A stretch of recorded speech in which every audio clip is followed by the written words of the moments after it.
easiest way to get paid to do a little bit of exercise. Yeah. Well, councillors, the meeting's live. Right, welcome everybody. I declare the General Committee meeting open.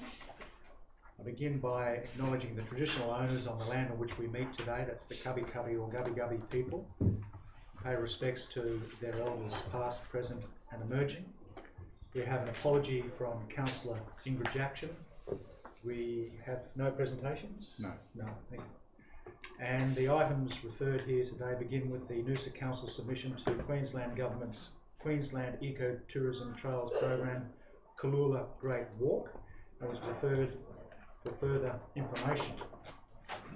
And, councillors, we received a proposed motion. Yes, I'd like to move the motion on the screen. Move Councillor Wellington. You might want to read that out, I think. Yep. So the motion is the same as the staff recommendation at the beginning, which is that we note the report by the Economic Development Manager of the Planning and Environment Committee meeting dated 6th of August and approve Council's submission to the Queensland Government's Queensland Eco-Tourism Trails Program, Cooloola Great Walk, as provided in attachment 1 to the report.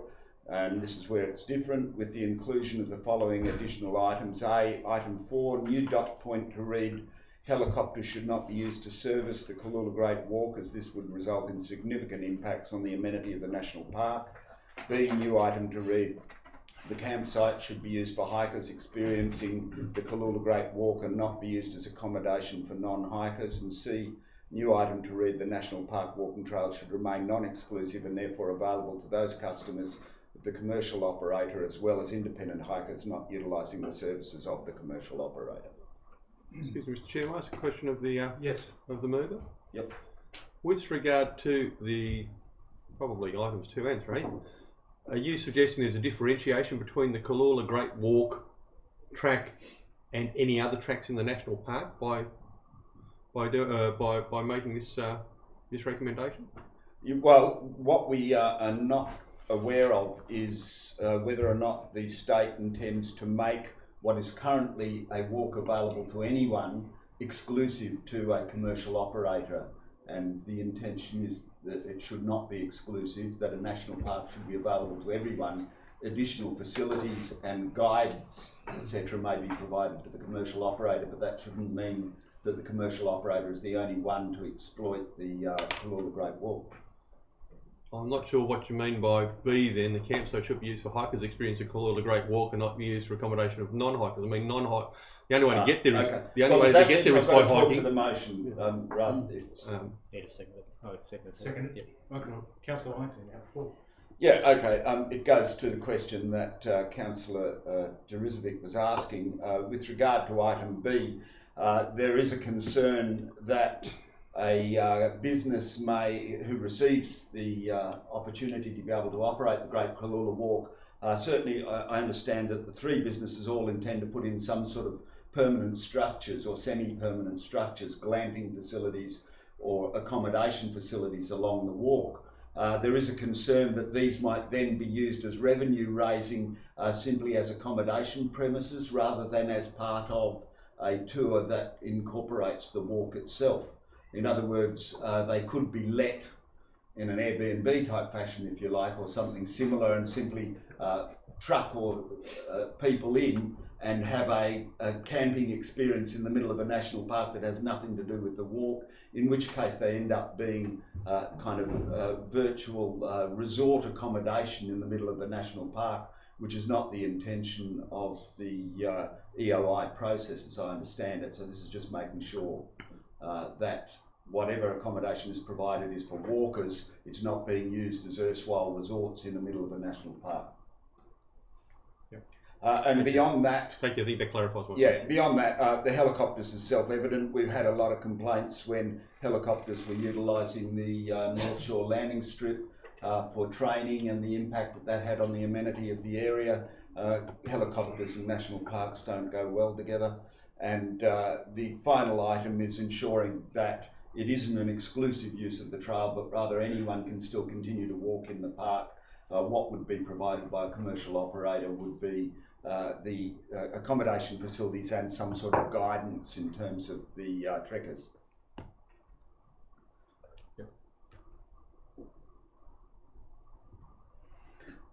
Councillor Stockwell. Yeah, I think those 3 points are all very important. I think when we reflect back on the history of this trail, it was actually blazed by 2 local Noosa volunteers, and I can't remember one of the old fellas' names, but I think one was Vic Collins. They also helped me start the Noosa Trail.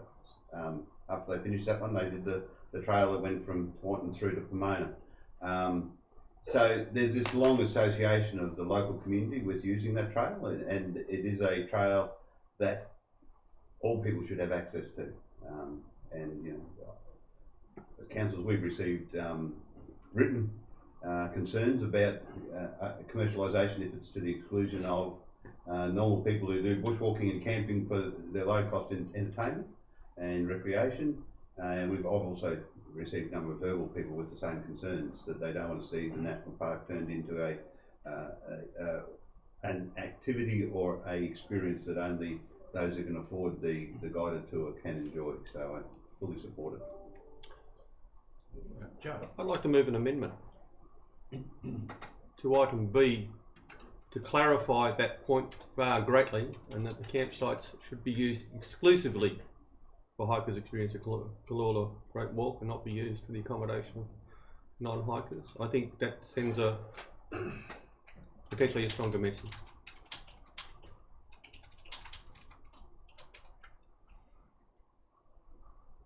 Exclusively after use. Hikers Should only be used? only be. Not be I'm open to the wording, but I'm trying to make the message stronger with That'd be a regard to. tautology. Only exclusive. No, instead of exclusively. Exclusively might send the wrong message, so it should only be used. I'm happy either way. My advice, only would be better. Okay, thank you.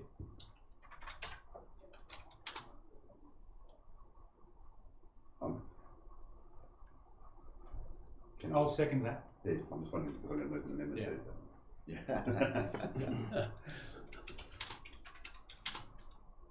Joe? And the reason for adding that word, whilst it's a bit of tautology, is that I think it clarifies the point being raised here that the intent of creating the Cooloola Great Walk is for access for hikers, and for the track's not to be exclusively for only Cooloolas of the walkers of the Great Walk, but that other means of access, i.e. trucking people in, helicoptering people in, or other options, should not permit people to gain access to the campsites. It should be for the use of the hikers that for which the experience is intended to be created. Any other councillors wish to speak to the amendment? Wish to close, Joe? Put the amendment. Those in favour? Against? The amendment's carried. It becomes the motion. Original motion. Councillor Stockwell. I'd like to move a further amendment, which is that we add an additional item D that reads: some camping should remain available to independent hikers not utilising the services of the commercial operator. I'll second that. Seconded by Joe. Terrace? I do so because, as I said, I think the concept of having high value experiences through the Cooloola National Park is a good one. I don't not support it. I think that is good.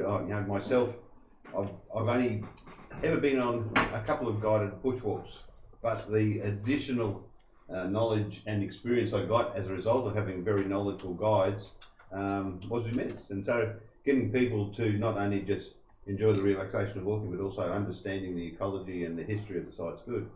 But what I don't want to see is that normal everyday bushwalkers like my scout group, or people in it, find it impossible to do the Great Walk because the campsites are always booked out to commercial operators. This is not a new thing. We have seen a great rise in the use of, say, campsite 3 on the Noosa River for commercial operations, so that it's difficult to book another large group in there at any time.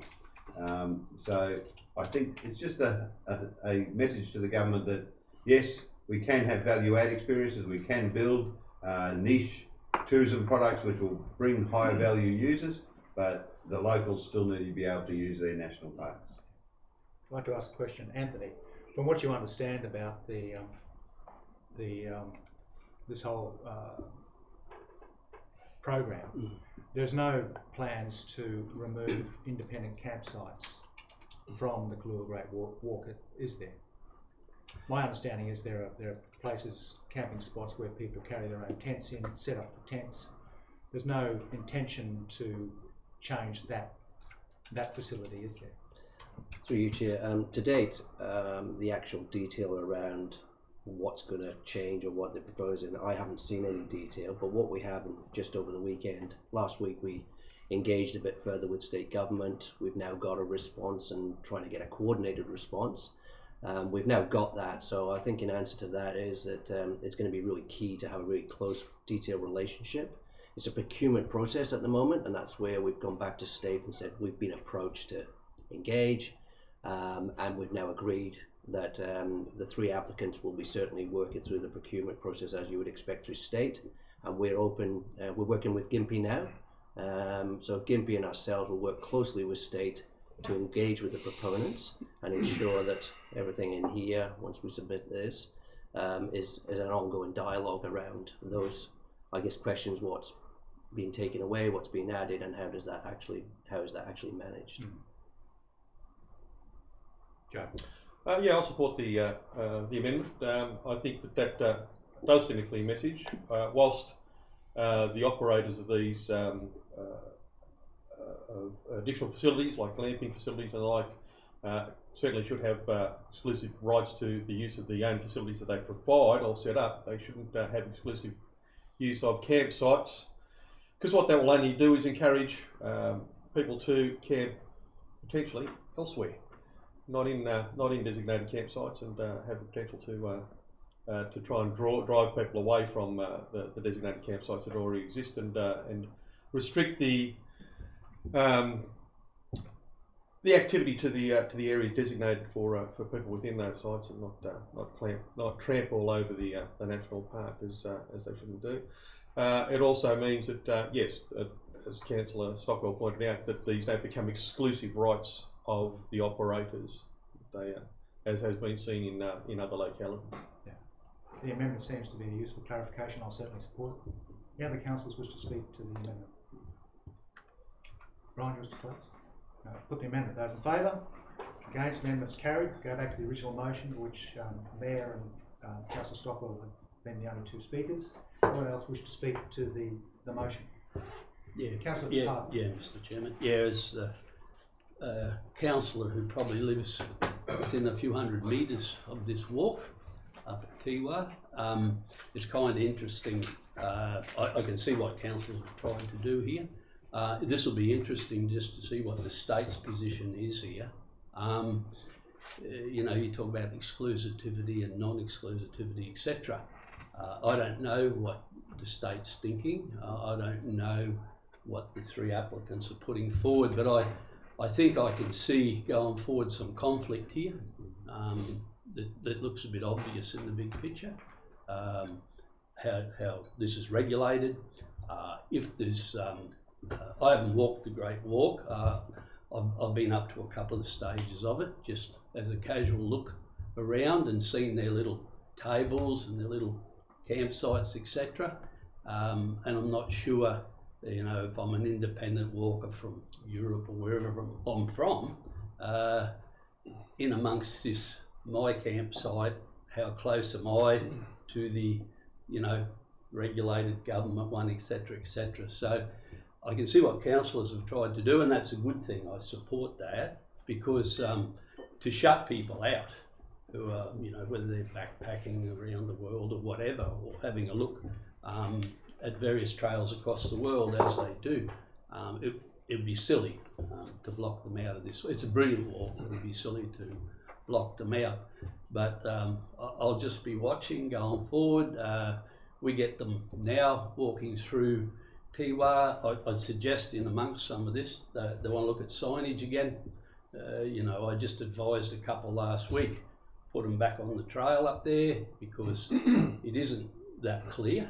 They're very small signs, and that I can understand that for aesthetics, but they need to be clearer. And I'd suggest also, if they're going up there in summer, I've had to put them in my car, take them back to the camp, because the March flies have nearly devoured some of these Europeans in the summertime. That is not a good place to be, behind them sand hills. The mozzies are as big as Canberra bombers, and all the other nasties are out. But look, it's a fantastic tourism experience, and it's a showcase for Noosa and Cooloola as well. So totally support it, but I'll just be interested to see how this ends up in the wash. Thank you. The councillors wish to speak to the motion. Joe. Yeah, again, I said I'll reiterate some of the points raised by Councillor Pardon there, and the points raised earlier. The national parks are for the use of all Australians, not for any one entity's exclusive use, and that's how they should be made available, and ensuring that the rights of those that do get to walk in these beautiful areas of their own accord, without even though the opportunity for great guide walks and that is admirable, still should be open to all that want to access the parks. I mean, the walk from Noosa to Cooloola is, or Noosa to Rainbow is quite a lengthy one, and you will need to camp overnight more often than not. So you're never going to do it in one day. It's one that I Frank might, yeah, it's one that I'm looking forward to taking the challenge of one day as well. So that's it. Mr. Mayor, you wish to close? Councillor. Sorry, Jess. I would just obviously like to thank the man for seeing this and adding these points. As someone who actually has done the walk and did the camp many years ago when I was a whippersnipper, when I was 21, walked with a bunch of friends of mine. We camped over and had a great time, and it's great to sort of foresee this and to chuck these in and to reiterate the fact that this is such a integral part of Noosa and Cooloola, and I hope everyone now in the future, including us around this table, this time next year, let's have walk this track. Oh, good. Team building. Team building. Man loves it. Like sleeping out. He's into sleeping out. Hey, Councillor Wellington. I me. Do it by motion. You can't get out of it. The man must have walked in. I'll put the motion. Those in favour? Against? Motion's carried. Thank you. Next item is. Thank you, Anthony. Thank you, Kim. Review of council meeting live streaming and video operations from the Services and Organisation Committee agenda. Page 45, reserved for significance of the issue. That's page 45. Councillors, any questions of the CEO? I've got a few, if that's all right. Yes, Councillor Drissity. This is only to do with live streaming. I've got a series of questions that I asked the CEO, but it's only to do with live streaming. You suggested in your report that staff time and hours to set up live streaming is considerable, but there's no costs associated with the costing. Can you give any indication of how much time is devoted to the setups and ongoing operation of live streaming and viewing recorded meetings, please? Thanks, Joe. Look, we don't keep individual or timesheets for one of us saying that the staff member spent 30 minutes here or an hour there or whatever. So I'd not be able to tell you exactly how much time there was, but certainly the two staff in my office, there were two staff in IT. So the research in terms of what systems were going to be useful, how do we procure those, how do we set them up, how do we test them. There was a lot of staff time involved, but I can't give you an exact amount or time of that. So more than 10 hours, more than 20 hours? I mean, It'd be more than 50 hours. Okay, more than 50 hours. So just an indication. Yep. So that's a considerable amount of hours to devote to the setting up of it. Second question that arises from that: why was the format of YouTube chosen, and were there any other options available? I can't answer that. The technical staff could probably answer that better than I could. Can I get you to take that motion on notice for Thursday night's meeting? Yep. Mainly, I guess, because YouTube's a pretty well-known video sharing service, and that's probably the lowest. The usability of it. Everyone watches YouTube. It's a click away. Yeah, but it as a result, it potentially offers some challenges to what can and can't be done on that platform. And one of the questions I have, the second question that arises from that is, the reason I've asked that question may come from the next question I've got to raise, which is what would it take to determine where viewers were watching from? I mean, we've got talking about staff at their desks. We've got examples of that versus people that are locally or people elsewhere. I mean, one of the points of providing this is for the benefit of those in our local area, realistically, although we don't mind anybody else viewing. But if we've got no statistics on where people are viewing from, one of the limitations of YouTube, therefore, is that that opportunity, and what other platforms may or may not afford that statistical analysis of where people are viewing from. The other question is how many are live streaming versus watching recordings afterwards. So how beneficial is it for people that just can't come in on at the time and are watching live stream? That may be a difference between staff or may not. Versus how many are actually taking the time to say, well, I couldn't get to the meeting and seeing afterwards. I think they're interesting statistics. Okay. So to answer your first question first about what other platform or why we wouldn't look at another platform, I think the choice of platform was very much around ease of use for the user, not whether or not we could track who was or wasn't watching. So we don't or aren't able to have statistics about where people are watching from, whether it's in Brisbane or Noosa or in this building. I'd be very curious to know how many. It is more a curiosity to see how many of our local. It's not something that affects the usability of the system. My gut feeling is that we do have a lot of staff watch council meeting, and particularly today's general committee meeting, because staff might have an item on the agenda later on and want to know when to come up, or just to see how the debate went. But I have no way of telling you how many staff watched or how many other people watched or whatever, only the total number of viewers. Well, I guess the question for staff then is, are there other platforms that we could utilise that would enable that information to be obtained? I guess the point I'm making is that the primary test for me is not whether we could get that information. The primary test would be how easy is the system to use for the viewer. Get that, and it seems, and I understand YouTube is an easy platform, but again, there's limitations to what you can and can't do with YouTube as a result of having chosen that platform. So.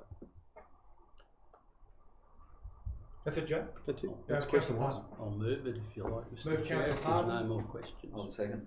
Second, Okay. Councillor Wellington. Sure. Speak to it. Yeah, I will, Mr. Chair. Basically, we understand about transparency, and this is another, I suppose, way of being more transparent, if you like.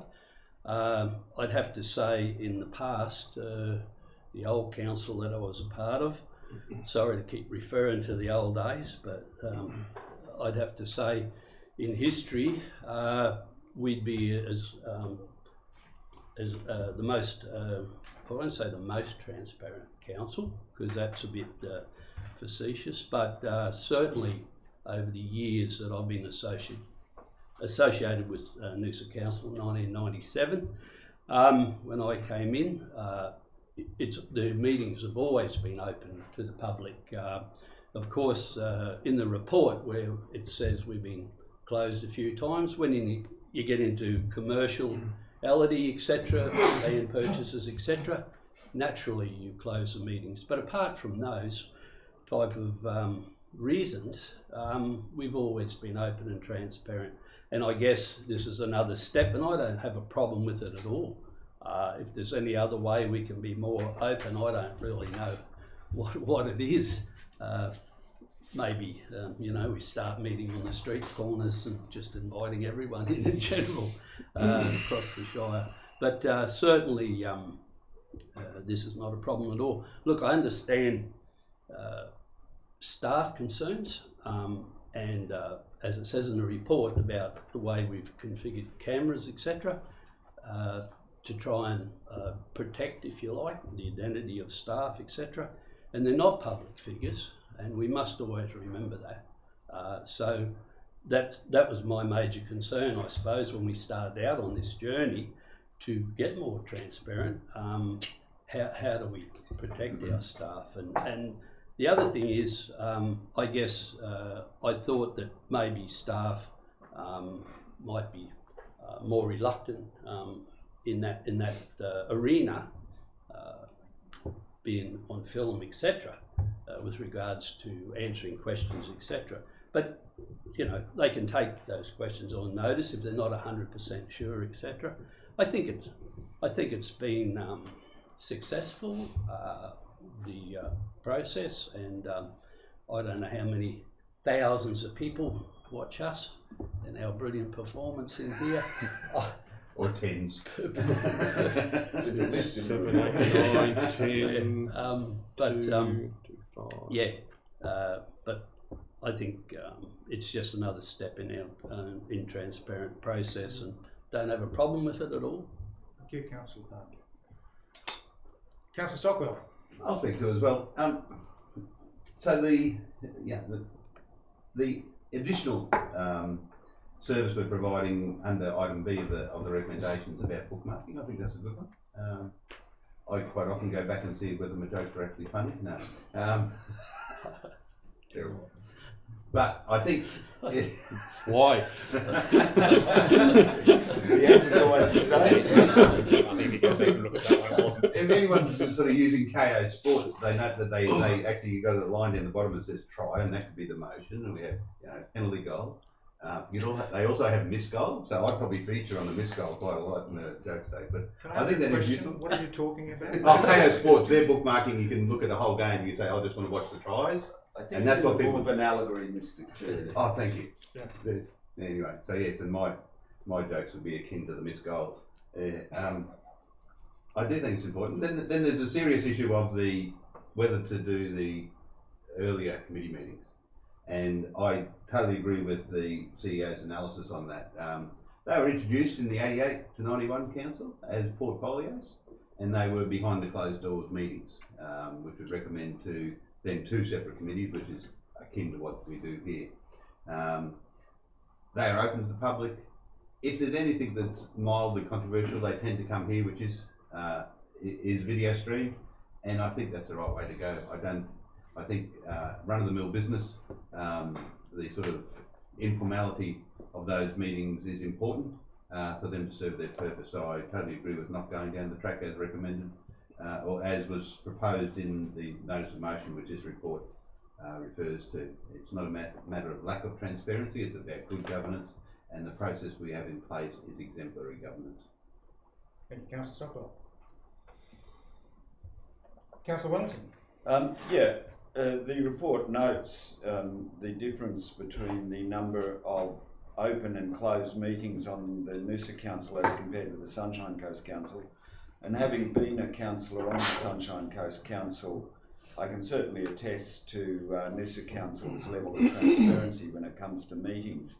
On the Sunshine Coast Council, of course, there are agenda reviews which go through the entire agenda of the upcoming meeting, and they are closed to the public. So that they're supposed to be just for questioning, but a significant amount of information that leads towards the decision making is hidden from view. It certainly speeds up the process when they get to the ordinary meeting. That's because a part of what we include in our open meetings, they put, regardless of the topic at hand, in their agenda review process. So if comparisons were to be made, and they seem to be made regularly between this council and the former amalgamated council, this council has made enormous strides towards greater transparency compared to the situation that our residents experienced under the amalgamated council. That's it. Thank you. Councillor John. It should be remembered that we've had a plan and a process in place for some time to review standing orders and transparency and openness of council meetings. And I've always been happy to consider all matters regarding improvements to transparency of council operations, but fully supportive of all matters going through due process. Council have had a review, as I said, of a review of standing orders on the agenda for some time. It should be noted that a lot of the call for further transparency in that with regard to the type of things in the Belcara review are far removed from the type of things that we're talking about here. They're more about due process and interference in the process by councillors or mayors with regard to council operations. So this is going down to more of a nuts and bolts element. And as I said, I think they're all worthy of review. The process here with regard to live streaming does open up a newer level of clearer and more concise understanding of council operations, councillors' activities and operations, and it also means that just in the minutes, one of the things that's not captured in minutes, which is probably captured in a higher level of government, state and federal parliament, is what is said and spoken at the meetings through our meeting agendas and our meeting minutes. A lot of that isn't captured, and live streaming does allow elements of that to be captured, the essence of what is spoken about, the rhyme and reason for arguments, which are often not captured in minutes. And so I fully welcome and applaud council on taking on live streaming. Look, I fully support the decision to continue the live streaming. Obviously, it's been a very healthy and welcome addition to council's operations. It allows residents who are unable to attend all these public meetings to see the meetings at their leisure. It's a very healthy addition, and I think it's working very, very well. I also welcome the introduction of bookmarking, which will save our residents and ratepayers a lot of time in locating items of interest to them without having to trawl through often hours of footage before they find what they're after. Of course, we can always communicate better and more extensively, so I also support Part C of this, which is to publicise the availability of live streaming, Council's General Committee, Ordinary and Special Council meetings, and also the meeting schedule generally, which are all these meetings again are available, open to the public. I also support the decision to continue to live stream the General Committee, Ordinary and Special Council meetings, because they are full council meetings where, with the exception of the General Committee, which is still in essence only an advisory committee, but they are where all the debate takes place and where final decisions are made. The portfolio committees really only have an advisory role, and their sole purpose is to forward recommendations to these other forums where the debate and decisions can take place. I fully support the motion. Joe. So, Mr. Chair, may I just offer an answer to Councillor Parton's question earlier, with regard to the number of people that have viewed overall? Certainly. Being 4,238, according to the statistics before us, from February till July, at an average of 235 per meeting. So. You 4,000 people could be 500 people watching over and over. That's how the statistics come up. We've got no indication as to whether they've been watching more than once. I'm not entirely sure why you'd watch it over and over. Oh, good go. Riveting. That's probably why there's only 235 on average watch. Councillor Parton, do you wish to close? Oh, just a couple of things there, Mr. Chairman. I guess the key in amongst this, or some of the keys for me, in informal meetings, I mean, we have parliamentarians in informal meetings, kicking the stones around, ideas, staff ideas, etc. Some of the people, a lot of the people, I'll say, that work for us are a lot smarter than this councillor. And are we the font of all knowledge? Well, absolutely not. And so that informality, where people feel free and open to bring forward ideas, and as I said, it could be anything from the upwards to the Premier of Queensland that's been in this building.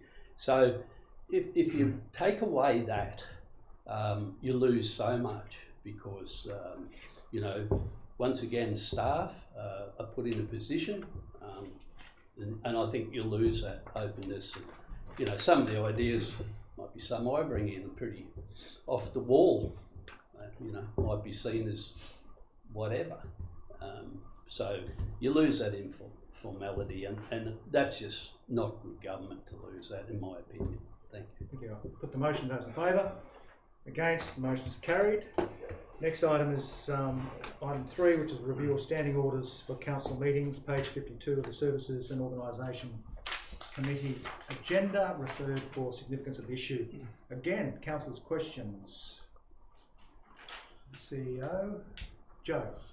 With regard to the introduction of public question time, I know we haven't actually gone any further than this other than to introduce the concept into our standing orders, but what, if any, considerations may be looked at with regard to staff and councillor safety at meetings in light of security upgrades currently underway in the building? Would do you believe allowing a public platform at meeting could raise any additional personal or safety issues? No, I don't think so. Basically, you know, what we have now is meetings that are open to the public. The public comes. Sometimes people who come to meetings are perhaps a little worked up about an issue or whatever it might be. We've never had any issues in the past, and I couldn't see that would change in the future. In fact, it'd probably help. To be honest, people can have a say. So. Very good, thank you. Just further on the public question time, the item of the public question time guidelines. Could the CEO outline what he thinks might be some of the things that would be included in such a guideline? Yeah, look, I've had a look at what other guidelines are out there. Particularly, I got in touch with some of my colleagues in Victoria and Western Australia because they have that as part of their system, and I've got probably 15 or 20 examples from across the country where they're used. The sorts of things that are pretty typical is about the requirement to put your question up front so that staff or councillors can prepare and say, well, I've got your answer on the spot. Most times that would be the better way of doing it so that the response is immediate. If the response sometimes is more technical, requires more research, sometimes it is taken on notice and get back, and normally some of those guideline requirements are that's provided in writing to the person who would request it. Some of the other things is limiting the number of questions so that one person doesn't take all the time up. It might be limited to 2. That's a fairly common provision as well. Some of the ones, there was a good one out of Victoria that I saw that had a very defined list about what public question time is for and what it's not for. So, for example, in one case it was, you know, it's not for lodging a customer request, you know, I've got a pothole on my road, what are you going to do about it type thing. But it can be where there's been a request previously and there's been no action from council. Can you please provide an update of what's the council doing about X, Y or Z? And I think that's where it can be very effective. The advice I was given from some of the other CEOs who've been dealing in this space for a while is that where it gets a little tricky is where people want to use it to grandstand or to promote a particular cause. And that's okay because that's what happens now. People do that with petitions or whatever it might be. So just having a good set of guidelines makes it very practical for people about when it can be used well and what purpose it will perform. And then how, from a council's perspective, how we respond to that either on the night or follow up or what process that would take. So that's the question. What about development applications coming in to try and lobby councils just before their applications being heard? Is that something that would be generally considered acceptable in these formats or something that you perhaps not include? I haven't got down to that level of detail yet, Brian. Certainly that's always one of the risks in other elements in the standing orders with deputations or presentations or whatever, because a lot of the decision making that council makes, whether it's permits or development applications, whatever it might be, is where you're making a choice between different competing interests. And if you're only hearing from one side, if I can use that term, then obviously that can be problematical sometimes. So I haven't got down to that level of detail in terms of how those guidelines would work. I'll have to see how that interfaced with the guidelines we already have in relation to development applications and people trying to lobby councillors. This would be after that period. At the moment, that lobbying doesn't allow until the report gets onto the agenda. So yeah, I haven't given that enough thought yet. Joe? Yeah, further that, my understanding is that in councils that do allow this type of public forum, is that's what it becomes, a platform for objectors to voice their opinion on development applications in particular. In Victoria, I'm quite aware of that occurring. Is there any further report of consideration that you bring to council in this regard, ways and means of obtaining information on which councils, what councils do and don't permit at the forums where this type of public forum is available? Yeah, as I mentioned just briefly when I was responding to Brian's question, I've been given a whole lot of examples from other states and councils where this occurs. I think I'm up to about 15, maybe 20 examples. So I'll try and pick through the best of those and say, well, this will work well or it hasn't worked well. And it's really about making it practical. It's no point coming up with a great theoretical thing. It's about what's going to work in practice. Mhm. And I'll come back to a future meeting with that. That needs to be adopted by council, and at that stage you can decide if that meet your expectations. I'm happy to move it. Move Councillor Stockwell, seconded Councillor Wellington. Ryan, did you have that? Just showed you. Oh, sorry, with, Oh, I did have one. that's right, thank you. With the additional wording, which I shall add in. I'm glad you got that I'll- before. yes. Glad you got that before we started debating it. I thought he was moving it to staff recommendation. Yeah, sorry, yeah, no, Until I can't move it consider because I forgot I had an I'll amendment. withdraw my That's- second. Okay. Would you prefer someone else move it so then I can do that as an Jess, amendment? you're happy to move this? I'll move it. Yeah. Councillor Glasgow will be the seconder. Eddie will go to the toilet too. No, I prefer not to move it. You Oh, with this one in? Doesn't matter, someone can take it out if they don't like it. Well, either you move it with that in, or Yeah, I'll move it with that in. Someone will move it without it. Jess will This second way. it, and Councillor Glasgow. It's a two-step process, no, if you don't all agree anyway. He's seconded it. So as we're going there, the additional item that I've suggested, which is a change to what's recommended, is that it relates to the provision of being able to ask a question, and suggests that section 26.3 include the words, council may make a request from or through the chairperson for further information or ask a question before the motion or amendment is seconded, and B, after the motion or amendment is seconded, once the councillor who moved the motion has been given the opportunity to speak. The reason I put that in, we had one example this morning, which was a genuine question, I believe, that occurred between the motion being moved and seconded, and trying to seek clarification before the speaker spoke, and we eventually found that the speaker needed to speak to answer the question.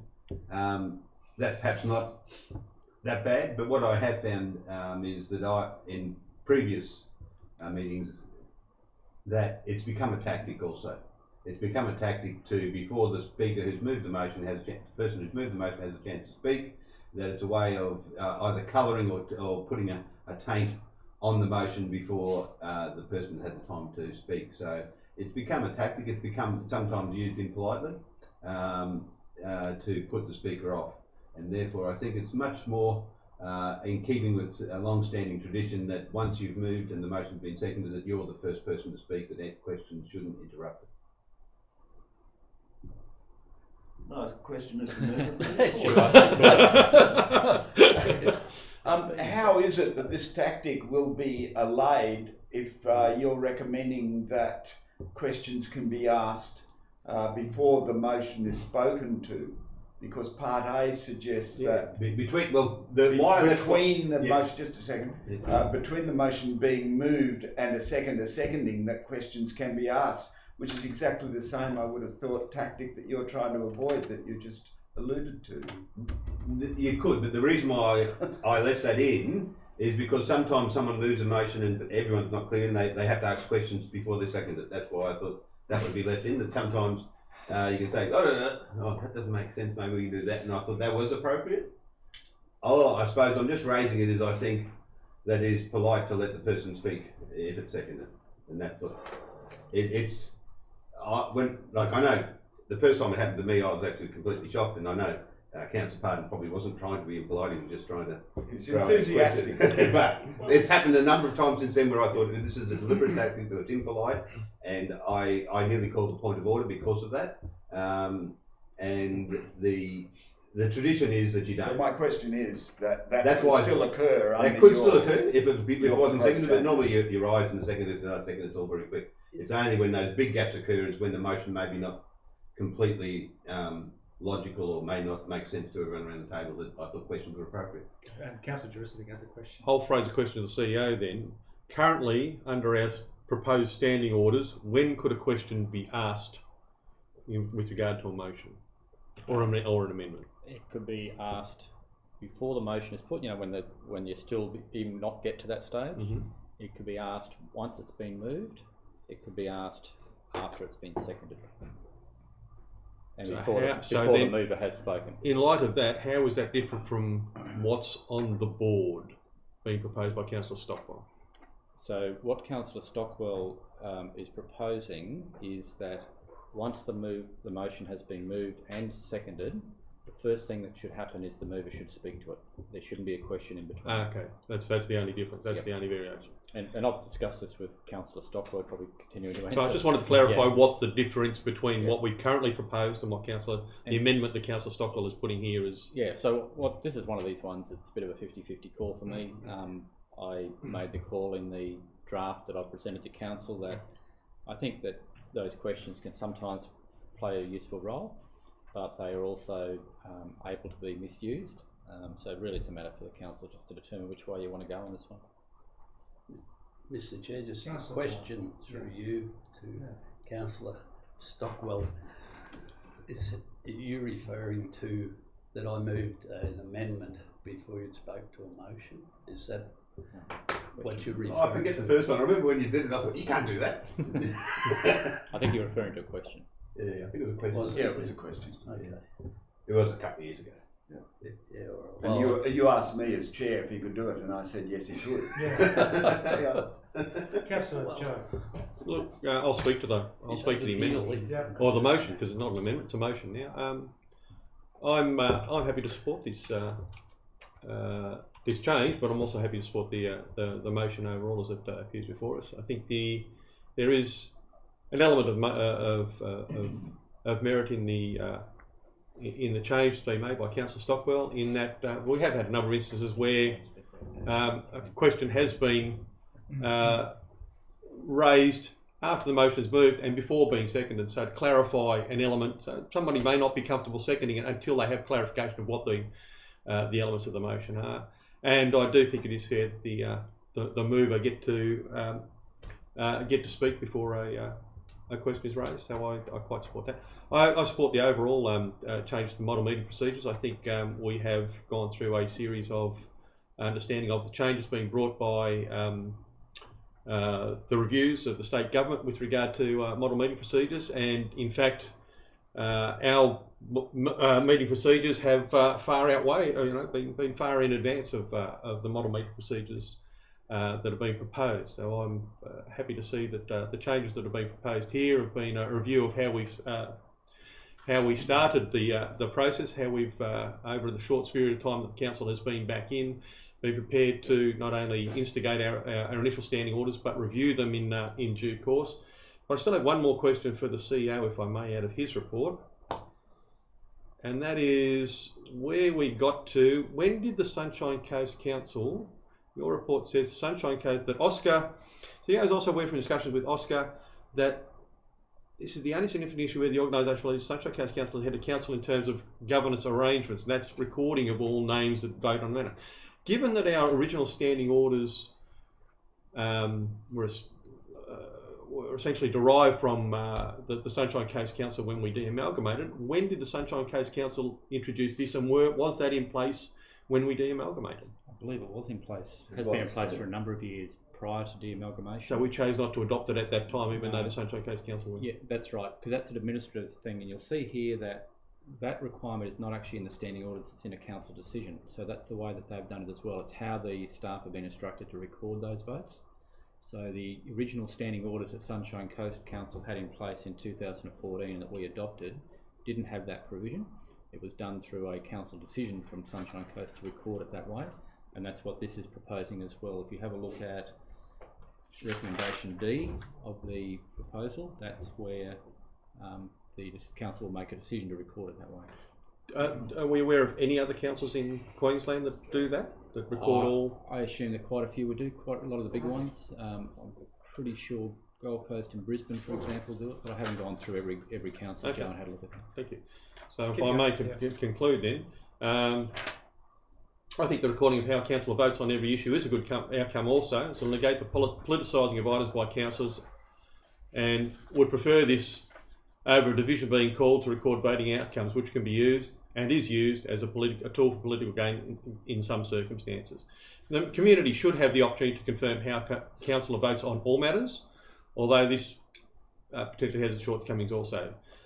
Without recording or live streaming of meetings, such as the General Committee and Ordinary meetings, which will provide the added opportunity to understand why a councillor voted the way they did, not just how they voted. I think that's an important differentiation. Having the two elements going side by side gets my full support. Thank you, Joe. Councillor Park.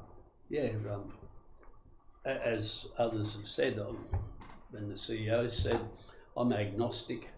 I like the format where councillors can ask questions at any time for good debate here and for understanding of those councillors before they make a decision. I'm sad that Councillor Stockwell over all these years, a couple of years ago, hasn't healed. Not that he's won the whole grudge. Never. And You were just the first one to do it, Frank. Not the only one. If, you know, if I cut him off at the pass in some prior meetings, well, you know, I was within standing orders at that particular time to do so. So, but in the big picture, as I say, whether if other councillors think that there's you know, various people, I'll say, or councillors taken opportunities to sidetrack a mover of a motion, then this is probably a good thing. Personally, I didn't particularly see it that way, and for democratic process, as I say, I'm agnostic with regards to this, whether it's seconded or not. Opportunities to ask questions doesn't really faze me in any way. As the recording of the way you vote, oh man, I wish they were recorded from 1997, day one, all of the decisions I've been in amongst, because I'm quite happy for my community to see which way I vote on any issue within this council. So having recording is no issue at all to me. I'm quite happy to stand on that, and it's probably a good thing. People really need to know what you stand for as a councillor. I mean, they're voting you in. It's a privilege and an honour to ever be voted in, to be part of the leadership in the council, to be a little politician in the big country of Australia, in Noosa, and so more than happy with that. I think anything that you know that helps us going forward is a good thing here. So transparency, etc. So I think it's good. Thanks. Thank you, Councillor Pardon. Councillor Wellington. It's important to note that aspects of our standing orders are now mandated as a result of the Belcara legislation through the model meeting procedures, and that Council has adopted those model meeting procedures into our standing orders. There was also a best practice guide offered through the Belcara process, and that has been carefully considered in the development of our standing orders. That wasn't mandated. But nevertheless, most of the principles in there are being incorporated into our standing orders. This has been on the agenda for some time for Council. The CEO has long been requested to bring it to us, and we were, for a period there, waiting to find out what Belcara offered in this regard before we could finalise our standing orders. So what's happening now is part of a process that was already underway. I can see the benefits in terms of noting how each councillor votes at a decision-making ordinary or special meeting. The shame of it is, and the reason why we didn't go down this path, in comparison once again to the Sunshine Coast Council who do, is because it was long felt that what is important in the process is the decision of council, not the decision of individual councillors. If there's a majority decision, that is the decision of the council, and that's what forms the resolution, and that's what stands. And thus we avoided this notion of noting who voted in favour or who didn't, because that wasn't as important as the overarching decision of the majority of councillors. By going back and in introducing who votes what at each resolution, we are increasing transparency, and people can, I guess, look at patterns of voting on behalf of various councillors, but it does move us away from this notion that the overarching position of council is what's important, not individual councillors. I accept that's a price we have to pay for greater transparency. Before I conclude, I just want to acknowledge the incredible number of hours that the Executive Assistant Kylie Harris put into helping the CEO develop the standing orders, comparing various documents, working through them on a word-by-word basis, and that was most helpful to us arriving at the sort of decision we're reaching this week. Thank you. Thank you, Colin. you. Thank you, Colin. The councillors wish to speak to the motion. Look, I fully support the motion as it is, even though I had no problem with questions being asked at any stage of the debate. I appreciate the courtesy that Councillor Stockwell is trying to introduce into the meeting procedures. It's right that these new standing orders come in now after a full consideration of the Belcara reforms and incorporating the model meeting procedures, all intended to improve governance. I've no problems with councillors' names being recorded. As has been said before, we all stand beside and behind our decisions that we made. We're held accountable for that. And the Mayor's point about the decisions, the net decision being that the vote of the council will also continue to carry great weight. Public question time, which was a suggestion of the best practice guide as part of Belcara, I think is a very useful idea, especially in situations where a resident or ratepayer has had a long-standing issue and had trouble perhaps advancing the issue or responses from the council. It's an opportunity to have that brought to the fore and dealt with expeditiously and in a public forum.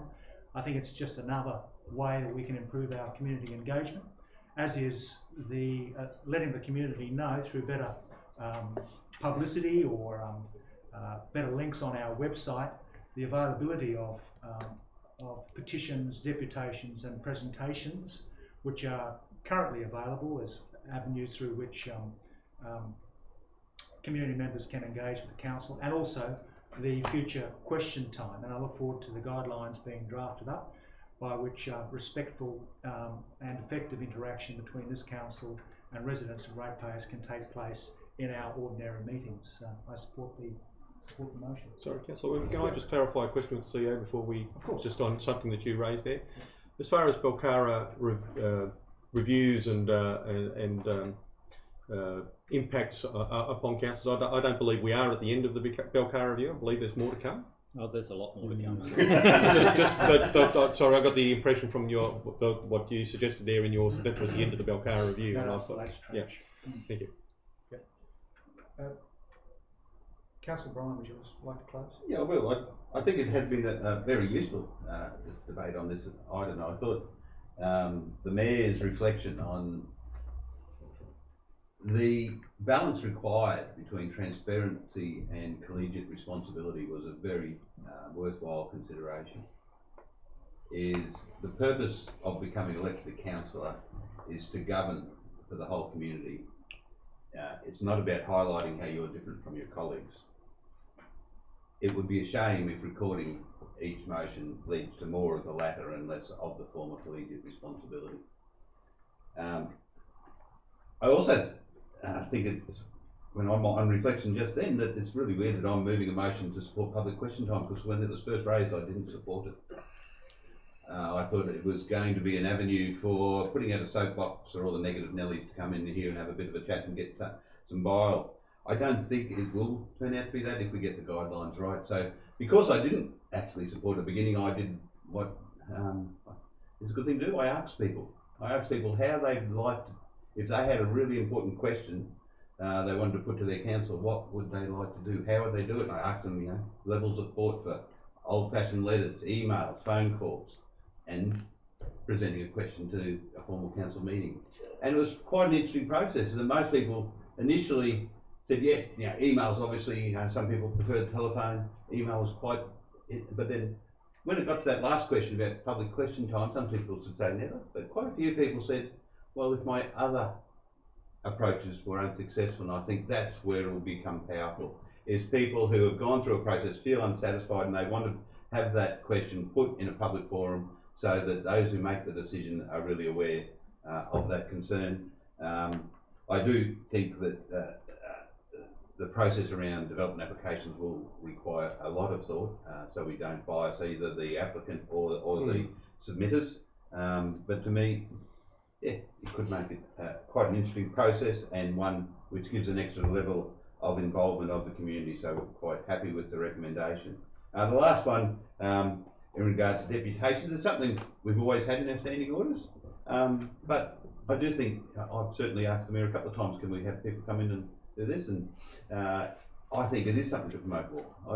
I got asked just last week, we've got a group of school students going to work on a term and they're going to have recommendations about the future sustainability of Noosa Shire. Will you come and listen to them? I said, well, maybe they should have a deputation, all councillors should listen to them. It could be very different ways that both people who vote for us and people who are too young to vote for us can have input into the civic management of our Shire. So, all in all, I think the proposal as recommended by the CEO is a good one, plus my little addition. I put the motion. Those in favour? Against? Motion's carried. Next, item 4, update on local government legislative changes and reforms. Page 59 of the services and organisation. Again, referred for the significance of the issue. Councillors, any questions of the CEO?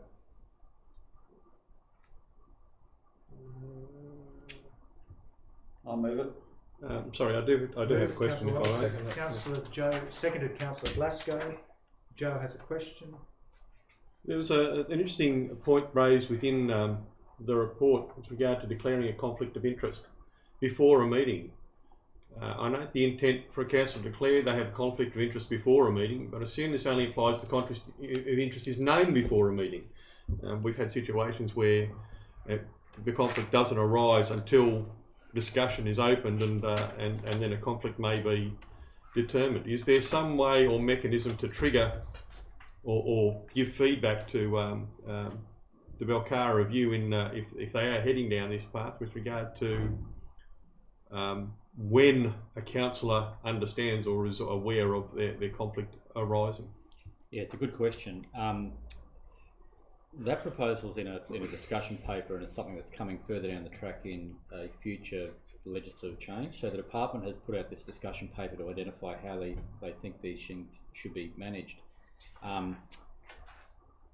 The department, through the Local Government Association, has also set up a group of alleged wise CEOs who are giving the department some feedback on. There is such a thing? Sorry. Giving some feedback to the department on the practicalities of what they're looking at. I happen to be on that group along with some Brisbane CEO, Rocky, a few others. And it's that practicalities that the department, so the theory is good.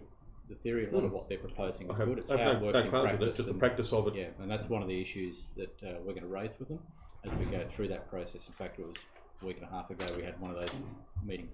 The question then alludes to, you know, Open the door again. would you do that? That there is no negativity if a councillor doesn't raise his conflict ahead of the meeting purely and simply because he wasn't aware of the nature of the conflict. I can recall instances. I think Councillor Stockman had one where a exactly obscure conflict arose during the debate because it brought in another issue. That's exactly what I'm alluding to. That was exactly the exact example I was thinking of. Yeah. Thank you. Yeah. So in summary, the department's still got a bit of work to do, I think, between converting the idea into something that will work in practice. Further question if I may? Yes. Has the state given any indication of where else these further reviews may be taking councils in the future with regard to the changes that they intend to propose? I've tried to set in my report what we know, what we can currently see coming, which is, in other words, well, go back a step. So Belcara 1, which came in last year, that was the one that the council made the decisions on back in December, which is about, code of conduct, all those sort of changes. Belcara 2, which is currently before Parliament, my understanding it's probably going back into Parliament in the next week or two. That will come out, assumably in the next month or so, and that's what I've set out in the report. That's with regard to the standard meeting procedures and the like that we've already adopted. Yep. Yeah. So the next one is about some discussion papers that the department have published, which is really about Belcara 3, and that covers a range of issues. Again, which what I've done in the report is to highlight examples of some of the things that they're looking at. That hasn't found its way into draft legislation yet. It's simply ideas that the department's looking at about how they might improve things.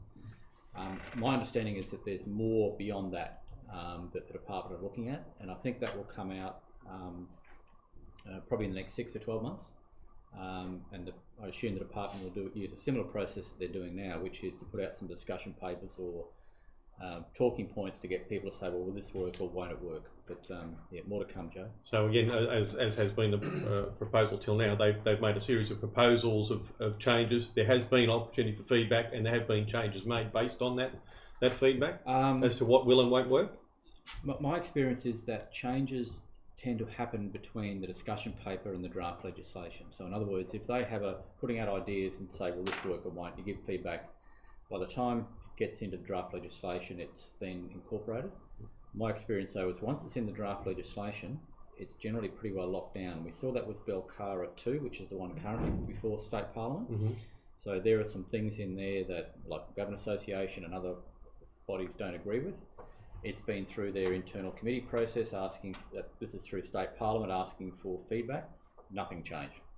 So once you're into the draft legislation, it tends to go through as is. Very rare for there to be changes at that stage. There are elements of voting procedures or electoral procedures and that have been proposed that are currently not being adopted, but still being considered for review and still at least in the thinking process. Yeah, some of the examples about that where the Minister for Local Government flagged a couple of proposals. One was around public funding of candidate elections. Others were around preferential voting in terms of councillors, and the other one was around election caps, where they cap the amount of spending that individuals or candidates can spend, so no one can buy an election, so to speak. Mm-hmm. All of those were flagged in original discussion papers. They're not in the current legislation, but my understanding is the Minister still supports those and will probably bring them in the next tranche to apply from 2024, which would be the following council. More a matter of timing than a matter of issue. Yep. Okay, thank you. Jess. Yeah, I had just a quick clarification of something. I was reading this last week on 61 2.1, first bullet point about the mandatory training for. I'll read it out for the audience. Mandatory training for the candidates and councillors. Anyone wanting to nominate as a candidate for a local government election, including existing councillors, will now be required to complete mandatory training before they can lodge their nomination with the Electoral Commission of Queensland. The intent of the new requirement is to ensure that all candidates are fully informed of their obligations as candidates and councillors. This is the bit that gets me. No details are yet available, but when the training will occur or will undertake it. Your question Can is? you highlight exactly what that means? So that is in the current draft legislation, which is before Parliament. That's a requirement that is, I expect to go through Parliament in the next week to two. What I'm sure is happening now is the Department of Local Government will be liaising with the Electoral Commission of Queensland to say, well, this is a great idea, how are we going to implement it, how do you do it? I had a conversation with, I don't remember who it was, someone from the department about a week and a half ago, where they're talking about developing both online and face-to-face sessions. So you can go online and have to work your way through that you have read this, you might do a little quiz, tick it off, and eventually you get a certificate to say you've done the online course, and if you've got that, then you can nominate, or that they can run additional face-to-face sessions. So one of the practical feedback I talked before to in response to Joe's questions about the practical feedback from people in the industry as well, you're dealing with councillors out of Boulia and Burke and so on. How do you have face-to-face sessions with candidates there who might live on the land or whatever it's going to be? So that online and that multiple ability to be able to do it in different ways is what I think the department's looking at. So, in a nutshell, it's not that little training camp we did in Gympie and making everyone go to that and come back.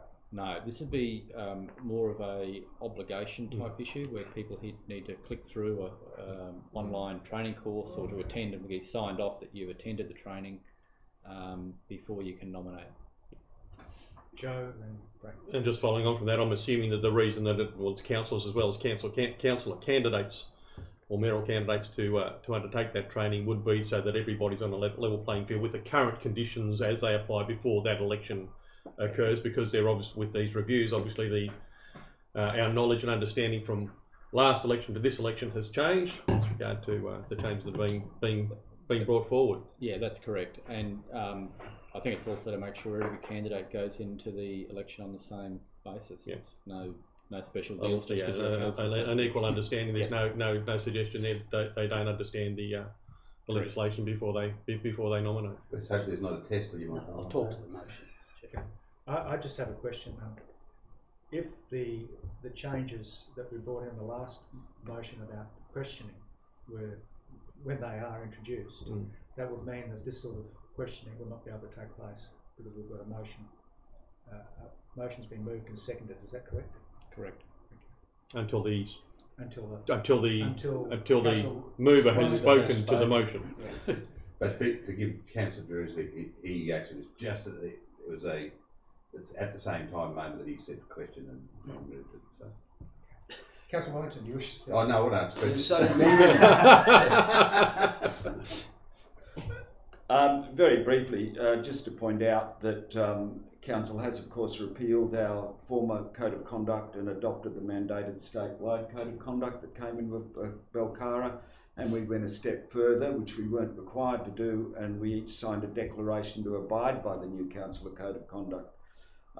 We have also adopted the essential model meeting procedures, as we discussed in the previous resolution. And we've also adopted the investigation policy, which again was a compliant mechanism necessary to abide by the Belcara changes with regard to investigation of complaints about Council's Code of Conduct. So we're doing exactly what we need to do at this point in time to abide by the state regulations. This resolution simply is a clarification about where the Belcara changes are at, and it notes, of course, that we have to keep abreast, and that it's the CEO's responsibility to ensure that we are aware of those changes when they come into play. The draft legislation will soon be passing through the Parliament, and that means that once again we will have to abide by everything contained within that draft legislation. We have no choice but to do so. And then there will be a new tranche of proposals, and it will be interesting to see once again what the Local Government Association of Queensland have to say about those proposals, because they had a great deal of influence over the legislation which is currently before Parliament. And I think that it behoves us to wait for these processes to roll out rather than anticipate them, because certainly the LGAQ was influential in making some very significant changes to the current legislation. I just want to point out on a personal note, I look forward to the day when in Queensland there are spending caps on electoral campaigns to create a genuine level playing field for all candidates for local government elections. Thank you, Councillor Wellington. Councillor Hart. Yeah, and just to follow on from the Mayor's comments there, look forward to the day when they put caps on state government people that are running for Parliament in the state of Queensland. Because often, as I see this, there's a lot of one-way streets here, and I look forward to the day where parliamentarians get some legislation where they have codes of conduct because they stand behind parliamentary privilege and belt people around and with no consequences back to them. So, and of course we don't have that privilege. Yeah, it's interesting. I guess I've always been a bit of a Ned Kelly when it comes to this stuff, and whilst I see Belcara and new legislation imposed on local governments like us, because we are creatures of the state, and if we look at what's happened in the past in regards to amalgamations, etc., that what big governments can do to us, and it seems to me that or there's been some elements across the state of Queensland, councils, etc. There probably needs to be some tightening, but I still say that, you know, do as I do as I say, still resonates from big governments and imposing certain conditions on council, and they see the way forward, whether it's regards to preferential voting or, you know, and we see the change to the mayors in the report where the preferential voting comes in, and they were looking at introducing it to all candidates, and we'll see what happens in 2024, just what next steps they take. But I do congratulate Local Government Association of Queensland, the CEOs group. I'm sure they have input as well when they sit down and look at the big picture. What's the knock-on effects of all this legislation?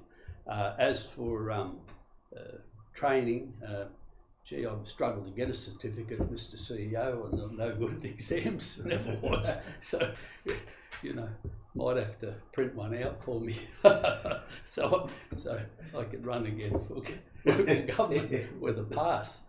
But certainly, I'd be interested to see what the training is and what they're talking about with regards to candidates. But I certainly think big governments need to look more at themselves as well with regards to their actions and the transparency that they need to impose on themselves. And if we look in recent times, you do wonder about some of their transparencies and what they declare when they stand up and speak in Parliament, and what they're interested in and what they own and what they possibly own, etc., etc. I just don't like it when I suppose the big powers, whether it be state or federal, impose certain directions on local governments without taking certain steps to get their own house in order. So, thank you. Thank you, Councillor Parton.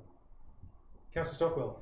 Well, first, I do have a question. It's just to the CEO, and it's about something that the Minister mentioned when he was here. He mentioned a system for how to vote cards. You know, he remember that after admitting he was a amateur cephalogist, like Anthony Green is a professional one, and he suggested a mechanism for councillors like ours as a whole. Has that been aired anywhere else in your... No, that hasn't come up at all in any of the discussions or information the department's put out. I think it was an aspirational goal for the Minister, but it's not been on the same level as you know, election caps and other issues. It hasn't come up at all. Shame. Would have made it a very even playing field. Yeah. Sorry, can I just clarify? You're referring to how to vote cards, or the actual voting slips with the rotational? Yeah, it's a voting. Yeah, that's. I thought that neither has come up. I thought that was a great reform that that should be looked at. Would it? Next question. Would it be contrary to? Could you take this on notice? Can you investigate whether, if Noosa Council decided to adopt that mechanism for the next election, whether that would be consistent with the current electoral laws? I don't need to take that one on notice. I can answer that now. The answer is no. The Electoral Commission of Queensland runs the election process. They're the one that define those rules, and that's not a current option. Okay. So, Okay. in light of that, is it something we could advocate for? Yeah, sure. I've actually got the Electoral Commissioner Queensland here tomorrow having a chat about next year's election, so I'll have a chat to him about it. What a happy coincidence. There we go. They're going around all the councils in Queensland starting to prepare for the elections and just about all the administrative matters, so I'm just meeting with him tomorrow to talk that through. Brian, you want to speak to Just briefly, I should reassure Councillor Parton that they have, the local government department have been running training for candidates previously. If I remember correctly, the person who ran it in Noosa last time round was one young Robert Abbott. So he might give you the pass mark. He probably knows. Yeah, the councillors wish to speak to the motion. Joe. Yeah, it's clear to see that we're going through a raft and a series of changes being looked at by the state and being introduced with input from local governments across the state as to how and what the implications of those those changes may be. Change is rarely embraced. It's one of those things that meets resistance, but in times of challenging circumstances, which and failure of legislation to deal with some of the issues that have been raised with regards to corruption within local government, it's prudent of the state to turn around and try to implement some changes to prevent that from occurring and from councils having to be sacked or some of the situations that we're seeing with a couple of the larger councils around the state. But so one of the things that this does do is it gives us a chance every time that one of these changes are proposed from the state to review our own procedures and implement further changes, and that rather than suggesting there are no, as has been suggested, that this council isn't willing to embrace, there are plenty of opportunities, particularly with these changes going forward, to go through due process and have these issues brought before us and considered, as has been undertaken by the CEO in this case. And I welcome the reports, all 4 reports that the CEO has brought forward with regard to the changes that are being proposed. Thank you, Joe. Move to close. No. Put the motion, those in favour. Against, motion's carried. Item 5, review of issues raised in notified motion of June 20. That's page 67 of the Services and Organisation Committee agenda. Councillors, any questions? Joe. With regard to notified motion item 4, providing details of council groups and forums, do we, I was thinking, what about appointments made outside groups, i.e. councillors sitting on a state or regional body that we, as representatives of council, are those actually currently documented and listed anywhere? They're all documented in the council decision. So, if, for example, I'll take you as an example if you don't mind, Joe. The regional roads? I forget the name of it, the regional roads group or whatever it is. So there's a council decision that we appoint Councillor Terrace to the regional roads group, which is on the minutes and so on. There'd be no issue in sort of collating those over time to put them into one area. I have a feeling, and I need to go back and check, it might also be on the council website under your heading. That's the one I wasn't certain of. I can check that for you. But I mean, if we're going to list these, would it be prudent to list those also in the same area? Yeah, could do that. It's not an issue. I think it's really it's a minor thing. Just what council decisions have already been made. Yeah.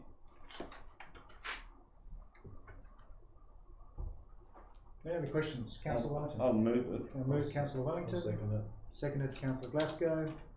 Speak to the motion, Councillor. Only to say that no doubt, given that the notified motion is back on the agenda for Thursday's ordinary meeting, there'll be ample opportunity to discuss elements of it then.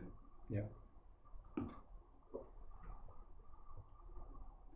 I'll just say I support the recommendation. As greater communication is always welcome. Greater and more extensive communication is always welcome.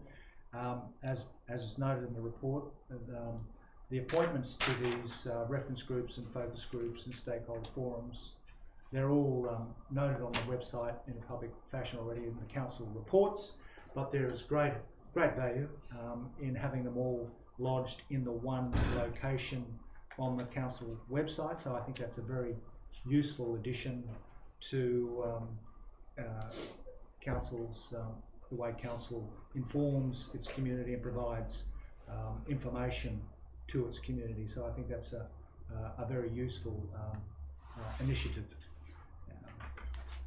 Also note that the council's records of meetings for the committee contains a lot of extensive information.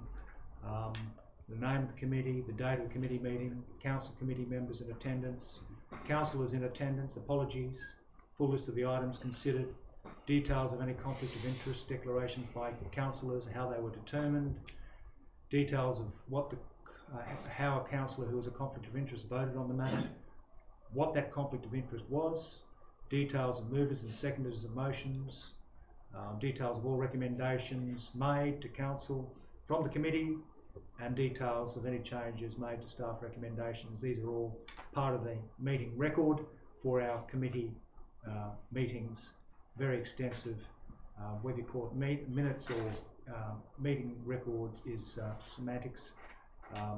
I think we have very open processes in terms of allowing people with interest in items on committees or full meeting agendas to find out what occurred at those meetings. I support the recommendation.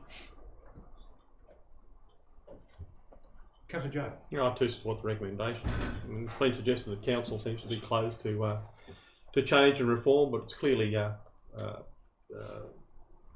alluded through this the process of this review is that council is willing to embrace changes that have gone through a due diligence and a number of a level of scrutiny to ensure that the changes are worthy of merit before being implemented, and that we do review them against the state changes that are being implemented as we go along.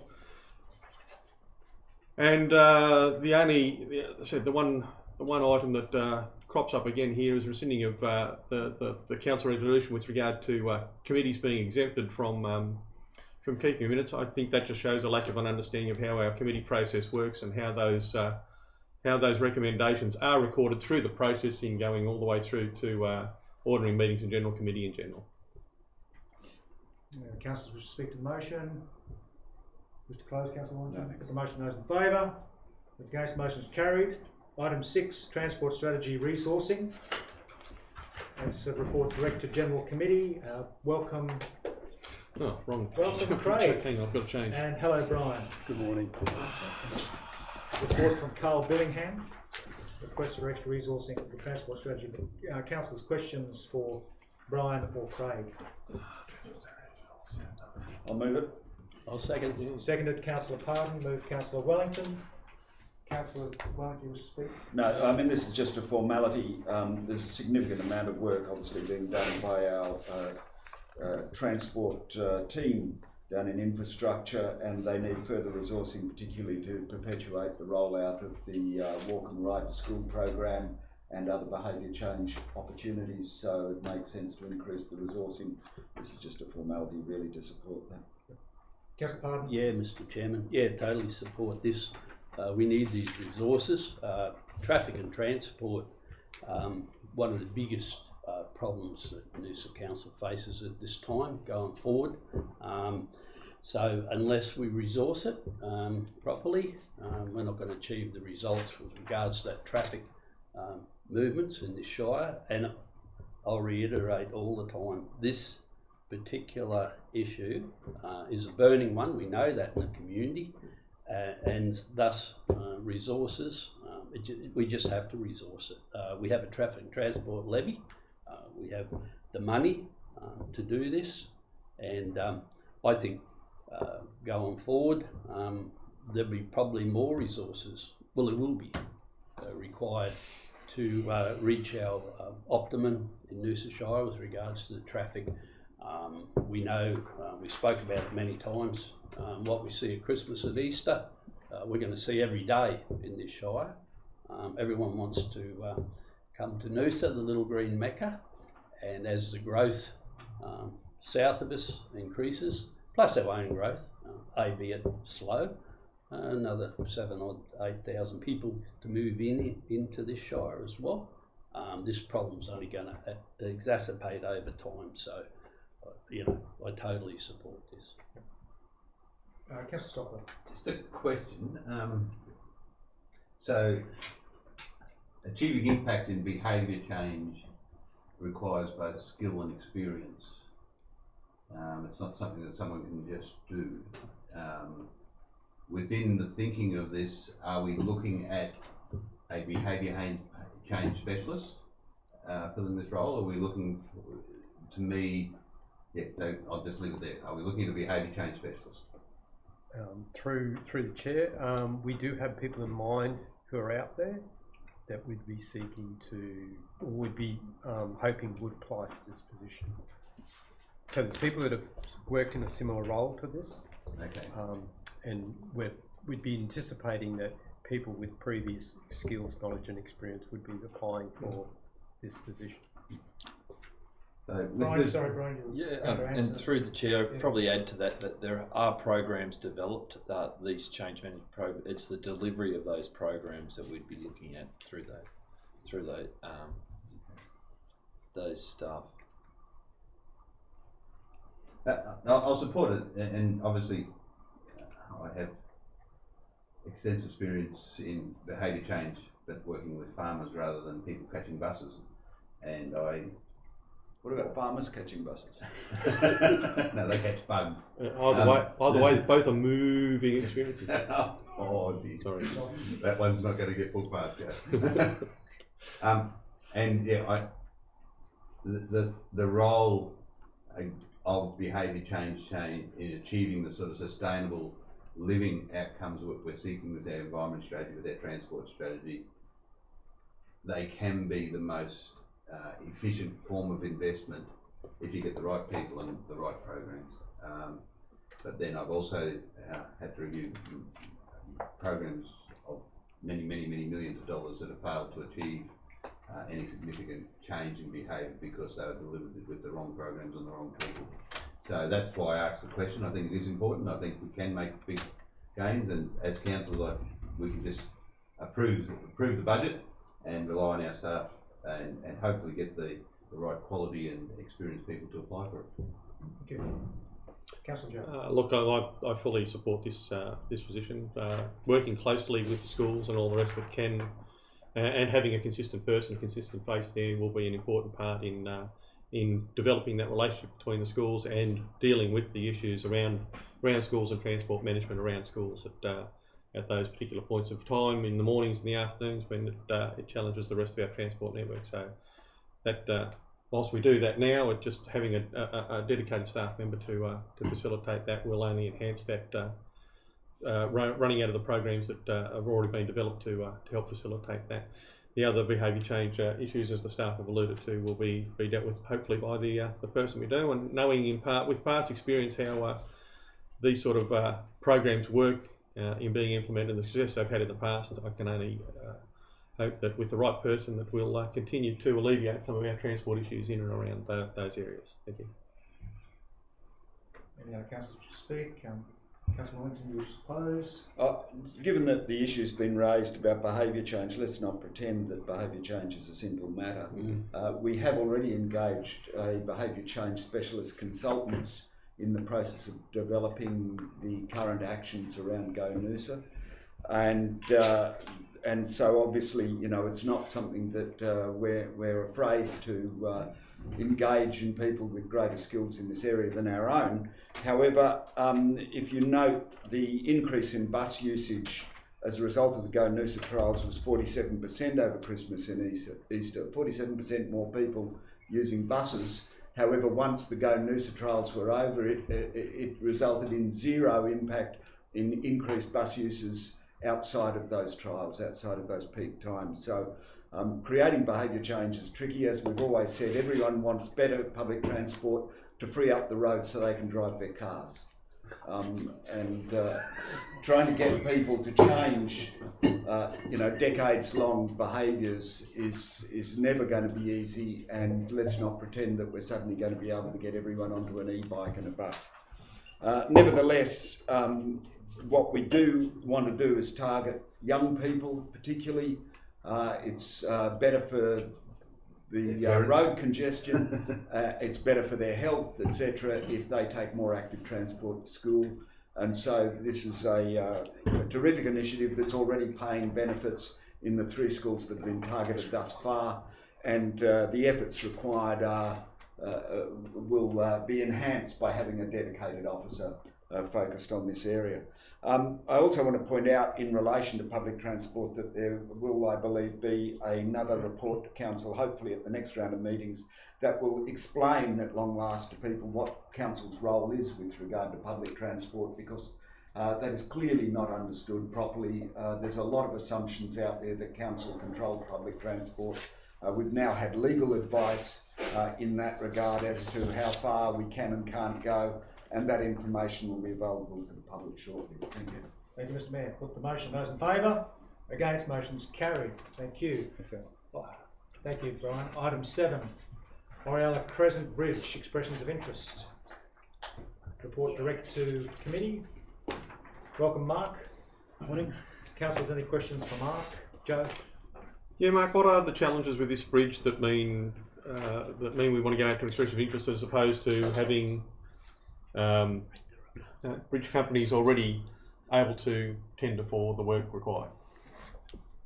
If we were to seek tender straight to the market, we have to spend a lot more time and effort designing, coming up with a concept or preliminary design ourselves, versus the design and construct process through a shortlist group of contractors enables us to do less of that prior design work and work more collaboratively with contractors seeking their industry experience in finding solutions. We know that this is a high impact area. It's a major thoroughfare. So we would look to work with a contractor, seeking their input into the design process rather than dictating to them, here's a design prepared by an engineer who doesn't know how to build it necessarily, but knows it's a compliant bridge. So by undertaking the expression of interest process, we can narrow down the market, we can know who's going to be available and work only directly with those who are interested and serious about helping us seek our outcomes. I think that's a little bit off quite where I was heading, given that we've just undertaken works like the Mary River Bridge and the Old Noosa Road. Old Noosa Road Bridge and the like. I mean, clearly we've got a capacity within council to design or design. Is there some specific challenges associated with the Orealla Bridge that differentiate it from bridges of those type? Contracts with design and construct as well. And we're working through defects on those projects. So those works. So this is of a similar nature to those? Similar nature to those. Thank you. That's all I was trying to clarify. Sorry. We're being consistent with what we've done in the past, and this is the approach is in some way different to those that we have. I suppose in the past we didn't do expression of interest, but with time of the essence, an expression of interest narrows down the field that we can then deal directly with the smaller. Okay, that's all I want to clarify. Thank you. Councillor Stockwell. So have we ruled out cathodic Cathodic protection. We have ruled it out at this point in time. So then there's no need for me to ask the question what the sentence that says this is centred on solution, appropriateness, market expertise, project cost control, design, feasibility and likely traffic and prevention impacts on the surrounding area means then. Sorry. It was a very long-winded sentence. Yes. So is that a redundant question, Brian? Yes, it is, okay. Because we're not going down that way. Otherwise, it was really only the solution appropriateness and market expertise thing that I was looking at. But if we're not going down that way, it doesn't matter. Joe? But one will think that the locality of this bridge will create a number of challenges with regard to closure of the road network and diversions that are going to have to be put in place to, and the periods of time that are going to have to be in place for not only local residents but those that pass through those areas. Is that correct? That's correct. What sort of time frame?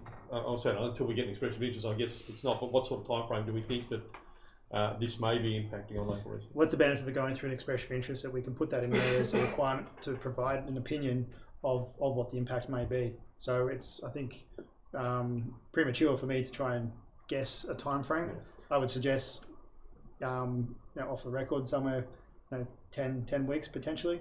We have commissioned a traffic study into the detour, the impacts to motorists and the local community, which we can make available. But again, the whole purpose of the expression of interest is to seek industry's best knowledge, get them to provide that to us, and we can make a more educated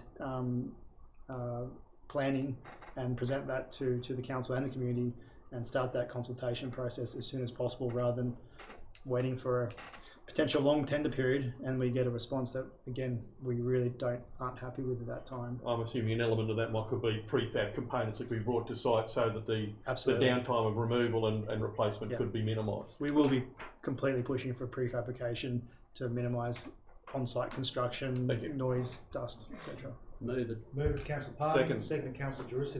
Frank?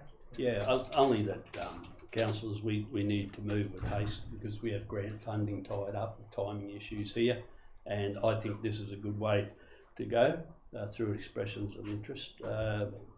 As staff have already answered those questions, so I won't go there. The thing in amongst this is we're learning as we go forward.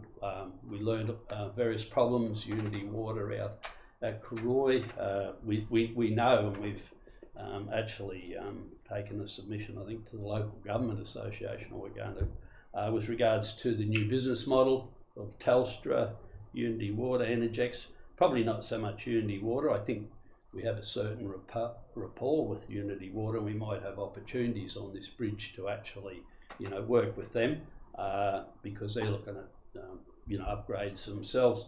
But certainly down in Hilton Terrace, we certainly learned about the costs with regards to Telstra, NBN, etc. These costs, when you don't really know them until you get involved with the whole situation, then they can blow your budget to pieces, as has happened on Hilton Terrace, where you do an estimate and find out you're up for hundreds of thousands of dollars through these various groups that have, or businesses that have monopolies. But what I'd say is, you know, if we can start today and get stuck in ASAP, this needs to be taken forward and build this bridge.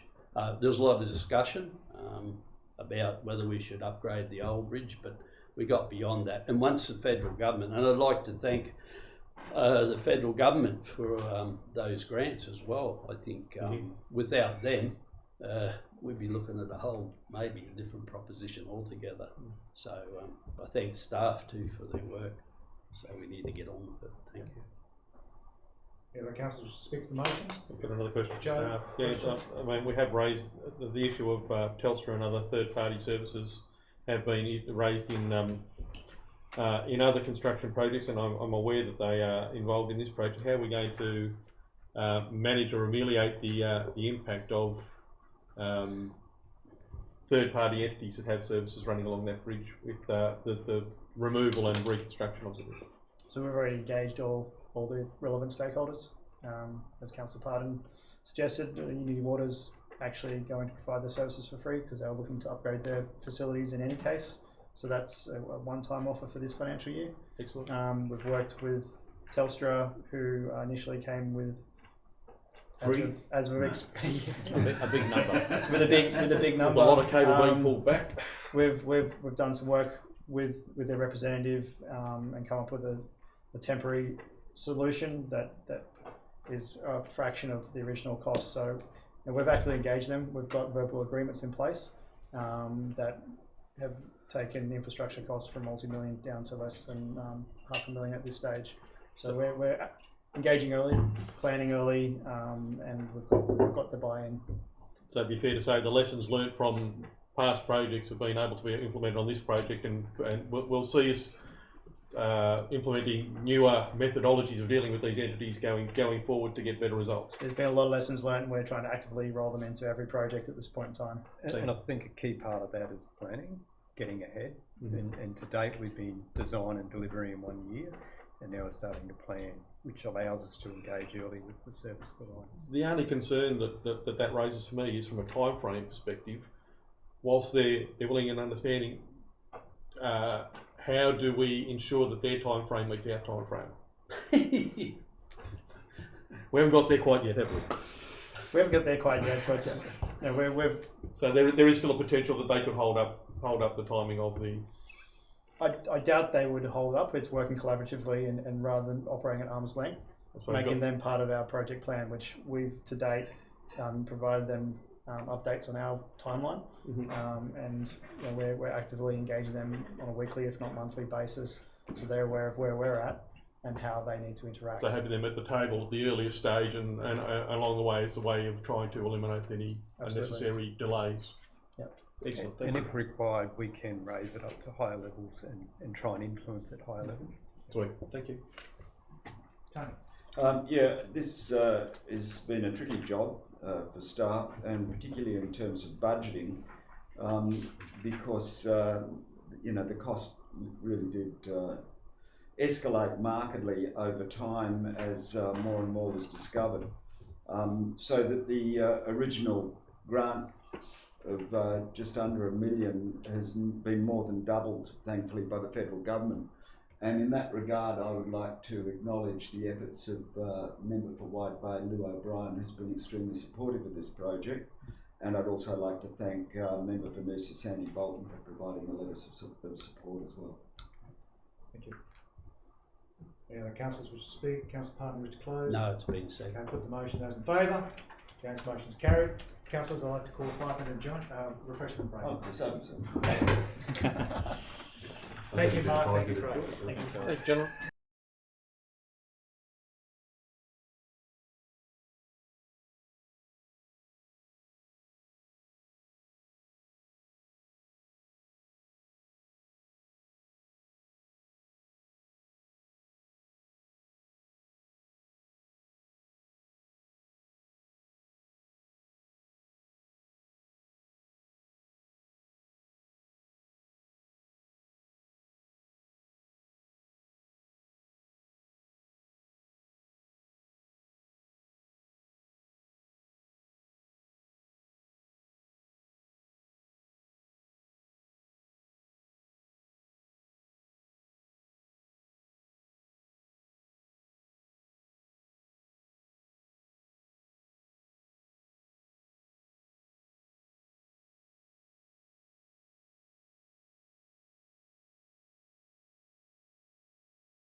All right, gallery's live. Gallery's live. Thank God we haven't got a dead Okay, gallery. welcome back. Declare the meeting open again. Item 8 we're up to, which is Cooroy Hinterland Playground Project Update. Welcome Mr. Brennan and Mr. Michael Shea. Hi, Paul. Paul, just a question. I noticed in the recent activities, I noticed on page 14 of your report, you mentioned a comprehensive community engagement plan that's been developed. Yes. And I just wondered if you were selling yourself short and not including that in recent activities. Or have I missed something? Well, through the chair, I think that's item. The next item. No, it's this one. No, it's got a list of that. Next item, expressions of interest. I'm talking about page 14 of the Cooroy Hinterland Playground Project Update. And on page 14 was the last page of the report. You mentioned a comprehensive community engagement plan has been developed. So if you look at page 11, and this is a bit cryptic, sorry, but the last dot point towards the top of the page, it says commencement of a dedicated project resource for assisting with communications and community engagement. One of the outcomes of that was that they developed a communications plan for us. So, but it's actually been completed, hasn't it? correct. Yes, Yes. that's Thank you. Any other questions for Paul, councillors? Someone like to move it? I'll move it. I'll second. Second is Councillor Pardon, move Councillor Glasgow. Frank, did you have a question? No? No. Councillor Glasgow, you wish to speak to the motion? No, it's not really. No? You said? Okay. Oh, Councillor Pardon? yeah, I will, Mr. Chairman, speak to it. Yeah, and thanks staff for all your efforts so far. And once again, we've done a lot of public consultation on this matter. Consultation goes back a long way, as the Mayor pointed out at various meetings, whether in-house here or whether he's been at out in the public arena out there, selling the message. But this is more, if you ratchet to the big picture, this is more than just a playground. Whilst the playground, I guess for this councillor, is the optimum, being an all abilities playground. If we look with regards to parking issues, we're looking at 60 car parks to be built here. And I'd suggest, and I think people, everyone would concede, we should be doing those particular infrastructure first, so they're in place. But also the pedestrianisation of the area. Now it's been long talked about in Cooroy with regards to linkages between the CBD and the library and safety issues across that road. So here's an opportunity here to kill a lot of birds with one big stone here. We can pedestrianise the area, we can upgrade more parking. They say they've got parking issues out there, and I've no doubts at certain times they have. And also for the town itself and for the Shire itself with regards to this all abilities playground, nature-based. So I think when you put all these elements together, it'll be a fantastic outcome. And I'd say for Cooroy, but I'd say not just for Cooroy, this is for the whole of the Shire. And yeah, I really support the motion going forward that we should get on with it and yeah, build this great facility and the facilities around it. Thank you. Yes, I want. Yeah, look, we could simply buy a playground out of the box and it'd look like just about every other playground on the planet. But this is Noosa.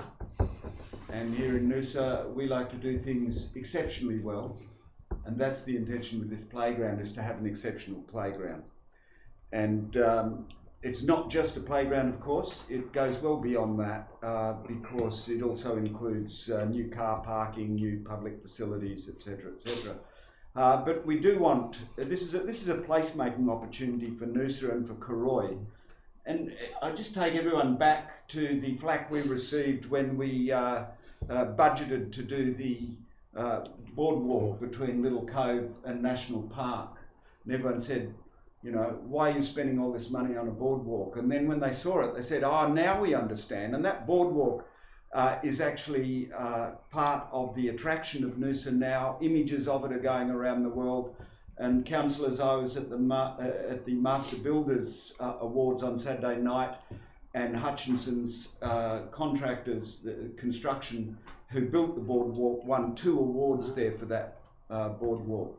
And that's the sort of recognition that Noosa enjoys, because we do like to set high benchmarks, and because we like to do things well and do them properly. And that's exactly what this playground's going to be. It will be a unique playground, bespoke, carefully designed, place-making opportunity for Cooroy and for Noosa. And I'm sure that once we get through the process of tendering and construction and people see what they've received, I think they will be very proud of the result. And ideally that's what we would like to see, greater pride in our community for the place of residence. Thank you. Well said. Joe. Firstly, question for staff. Councillor Pardon mentioned it, and there was a question raised on Facebook actually over the weekend with regard to this being an all abilities playground. What have we envisaged so far in the proposals going forward to make this an all abilities playground for all to enjoy? Sure, through the chair. All abilities is obviously quite a comprehensive term, and I have to say, based on our research and seeing what's happening out there, it's also a constantly evolving space in terms of what playgrounds are being delivered. For us, we've embedded in the current design concept a number of fairly things you would intuitively expect, wide, flat pathways that can allow able-bodied access to the majority portions of the playground. And as well as wheelchair access? That's correct, yeah. We've envisaged that a lot of the landscaping we're putting in will involve plants that will allow people who are visually impaired to appreciate a more sensory experience than they would have if it was fenced off. So we're not fencing off areas. Having said that, we are planning to fence the perimeter of the playground to avoid the need to minimise risks of children wandering off into the creek and onto the road, and that to an extent covers all abilities as well. There will be portions of the playground that won't necessarily be accessible for all, especially, for example, those in wheelchairs, but the vast majority will be. And access to the water in some way, shape, yes, or form? that's right. So some of the water play features we've got will have areas that will be able to be accessed by all, basically. When we moving forward, as we plan to go to the market, that is part of the brief to the contractor, is that they must emphasise that aspect of the design. Look, this is a great project going forward, and I said it'll be interesting to see what does come out of the experience of interest for what can, what visionary concepts and visionary equipment can be delivered with the latest futuristic endeavours by entities out there in this sphere. I mean, I've been to a number of iconic playgrounds. There's one in Toowoomba that up on the summit there at the ridge that.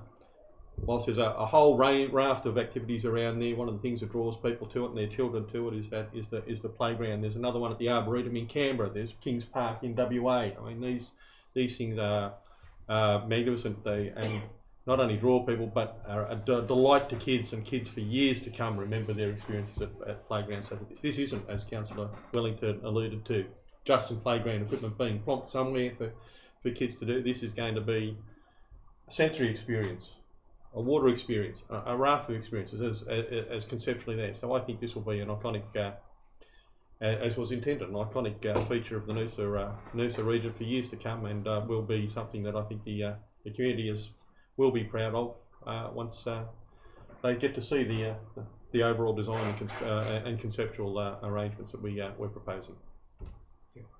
Right. Yes, this is a project that should really be something that the previous last term council take great pride in. With any great project, it takes time to get to the point we are currently in. The last time we debated it, I did note that 30 years ago, half a lifetime ago, I did a discussion paper which in part heralded the benefits of nature-based play as part of what the project then was called the Images of Noosa, which I believe became the first set of Noosa design principles. This is part of our DNA. This is about creating a space that reflects our culture and our image. It's about creating a space that all generations will take home lifetime memories from. But we're only talking about an update report here, and the update, the key thing that's happened since the last time we discussed it, is 2 3D images were released. And the response... Grant funding. Oh, and we've had grant funding since? $2.8 million. I think that's worth mentioning somehow. Oh, Councillor Wellington, let the record show? No. Point of order, Mr. Chair. I'm just wondering who the current speaker to the. No, you're quite right, Councillor Juricevic. The Mayor will restrain himself. I sit corrected. Thank you very much, Mr. Chair. Well done.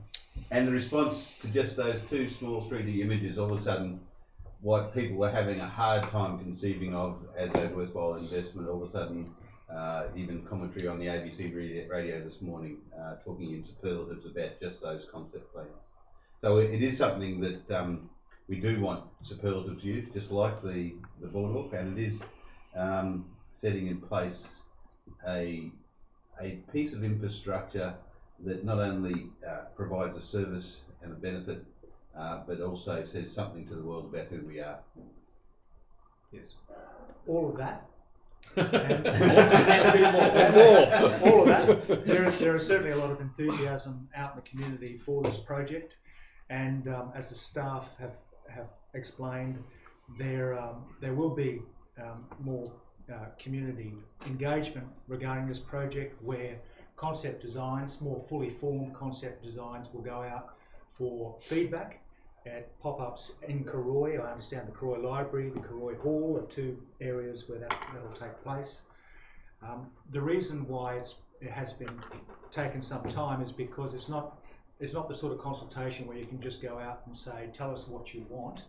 These ideas have had to be tested and put through risk assessment, and a lot of analysis and rigour have been put around the concepts that are contained within these concept designs. There is still capacity for feedback to shape the overall outcome, and that's important to note. The other thing that's important to note is that this playground, this nature-based playground, is being done first and foremostly for the parents, the people who probably access it most frequently, and that is the parents and families and children of the Noosa Hinterland who live immediately around Cooroy, Pomona, Kiran, Kin, who may currently travel all the way down to Pirate Park or the Noosa River foreshore to access the Pirate Park or water-based play. And it will also be a facility that others can enjoy from across the Shire and perhaps from outside the Shire. But as other councillors have said, these sort of iconic playgrounds are nothing new. Other councils have them. Developers are actually providing them now with housing estates, and they're sort of expected now in many communities. I look forward to the project progressing, and I look forward to being present, if possible, at some of the pop-ups to hear what the community has to say about it. And well done, Paul and your team. An enormous amount of work that you put into this. Right, Councillor Glasgow, you wish to close? Yeah, just briefly. Look, you know, it's all been said. This is a tremendous amount of work, and this is the reason why our motto is different by nature. This, we just said, it's always going to be, you know, a playground, but this is going to be different than every other playground because it's going to be a Noosa playground. And I have got in my closing that it was a $4.8 million playground, and we did get 60% grant funding. So there's really no reason not to continue with this like we are at the moment, because it's a lay-down misère with the funding we got and with the staff that are doing the amount of work on it. It's going to be so good. And what the Mayor talked about with the boardwalk is just how paramount and how top of the level our success is in building these projects like this. So we are different by nature, and I can't wait to play on it. Thank you. Put the motion. Those in favour?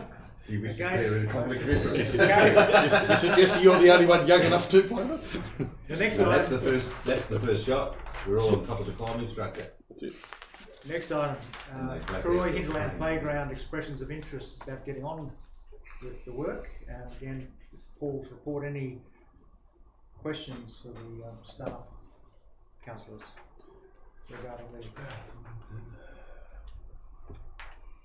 I'm happy to move it. I'll second second it. Seconded Councillor Jurisovic. Councillor Stockwell, you wish to speak to it? I won't say too much more, but I just ran the timelines in my head, and the images of Noosa couldn't have led to the first design principles because they were the 82 to 85 council, so it must have led to something else. So it was a process we were looking at the future of Noosa, and I don't know where it led. But anyway, so I think it is important to reiterate that it is consistent with long-held values about public infrastructure in Noosa, that it sets a high standard, that it reflects nature, doesn't dominate it, and that it is designed and built for residents, but in so doing, people want to come and visit us. Joe? Yeah, I'm just glad to see that elements like experience with the Park Road Boardwalk project, as the Mayor alluded to in a different way, lead us to not just looking at standard stick in the mud type solutions or projects going forward, but that we do look at award-winning projects that bring pride for the community and for this council going forward with regard to the type of projects that we can deliver for the future. Yes. If I can just reinforce Councillor Jurisovic's comments, this council is only a small council. It doesn't have a super large budget, but it does discipline itself to operate on financially responsible principles that allow us to get the best quality projects for the dollars available, including grant funding from other tiers of government, successful pitches done there, which are no small feat in themselves, and allow us to make these quality projects that stand the test of time, that can be enjoyed by the Noosa community, not just now but well into the future. This is just one of those. Yeah, Councillor Frank. Yeah, just to say that if we look at our record, councillors, with regards to grant funding and the 2.8 million, whatever it is for this one, and we can look across the Shire with regards to Rufus Street, Digital Hub, etc., etc. I think we've received about 13 million in the last 2 years in grants across the Shire. So sometimes when we start these journeys on these bigger projects, it just shows sometimes what you can achieve when you step out there. And once again, I'd like to thank staff, grant writers, etc., for a great number of successes, and also state and federal governments. Their money's always welcome with regards to these projects. Yeah, so I think sometimes we take an element of risk, calculated risk, but if you look at our record thus far, it's pretty good. Also, I think not to understate the complexity of this particular job here, because of all these elements and design elements, and staff have done a tremendous amount of work. But going forward, there is certain elements of risk with regards to the delivery of this playground. It's hard work when you've got so many elements interwoven into this playground, and I know Paul will have some headaches going forward. You're dealing with so many elements, and you're dealing with, you know, trees, planting, size of trees, trying to source stock, various timbers. So to get this right, it's a big gig. So, but I'd like to thank staff so far, but I'm sure we can get there, absolutely. But I'm not understating the complexity of this job. It's quite tricky, and I suppose the boardwalk was mentioned as an analysis or comparison. I think from memory they lost 2 trees doing that whole boardwalk out there, and that's testimony to staff once again, what you can do, but it's a tricky gig. Anyway, thank you. Yeah, on the back of Councillor Pardon's comments, I'd like to use the word imagination, because quite often we throw these concepts out into the community and say we're building a playground or we're building a boardwalk or we're building a digital hub. And in the community's mind, their only reference is, you know, the boardwalks they've been on previously or the playgrounds they've played on previously. It was this elected body that pushed staff to go many extra yards, not just one extra yard in the design of this playground. We made it very clear as elected members that we wanted this to be exceptional. And in doing so, we run the risk of not being able to take the residents on the journey because we have a clear intention, which is that this has to be exceptional. But when you say playground, you end up with the sort of ridiculous argument that I ended up on ABC radio on, trying to explain that this isn't just an ordinary playground like every other playground, as a caller had suggested. And the same issue occurred with the boardwalk. Once people saw it, they realised, oh, it's not just an ordinary boardwalk. This is something, you know, this is a piece of highly original, superbly crafted public infrastructure. And I trust that that's exactly the reaction we're going to get when this project is concluded and the ribbon is cut, that people will be able to understand why it is that we put in the effort, why it is that we drove the staff to go beyond their comfort zone and create something quite fabulous. Well said. Councillor Stock, or do you wish to close? I was just thinking of what the mayor was got me thinking, and I think it is important to reflect on the consultation. I think it's important to know that we got here after not only consultation on the playground, but from the very moment that the sawmill closed down.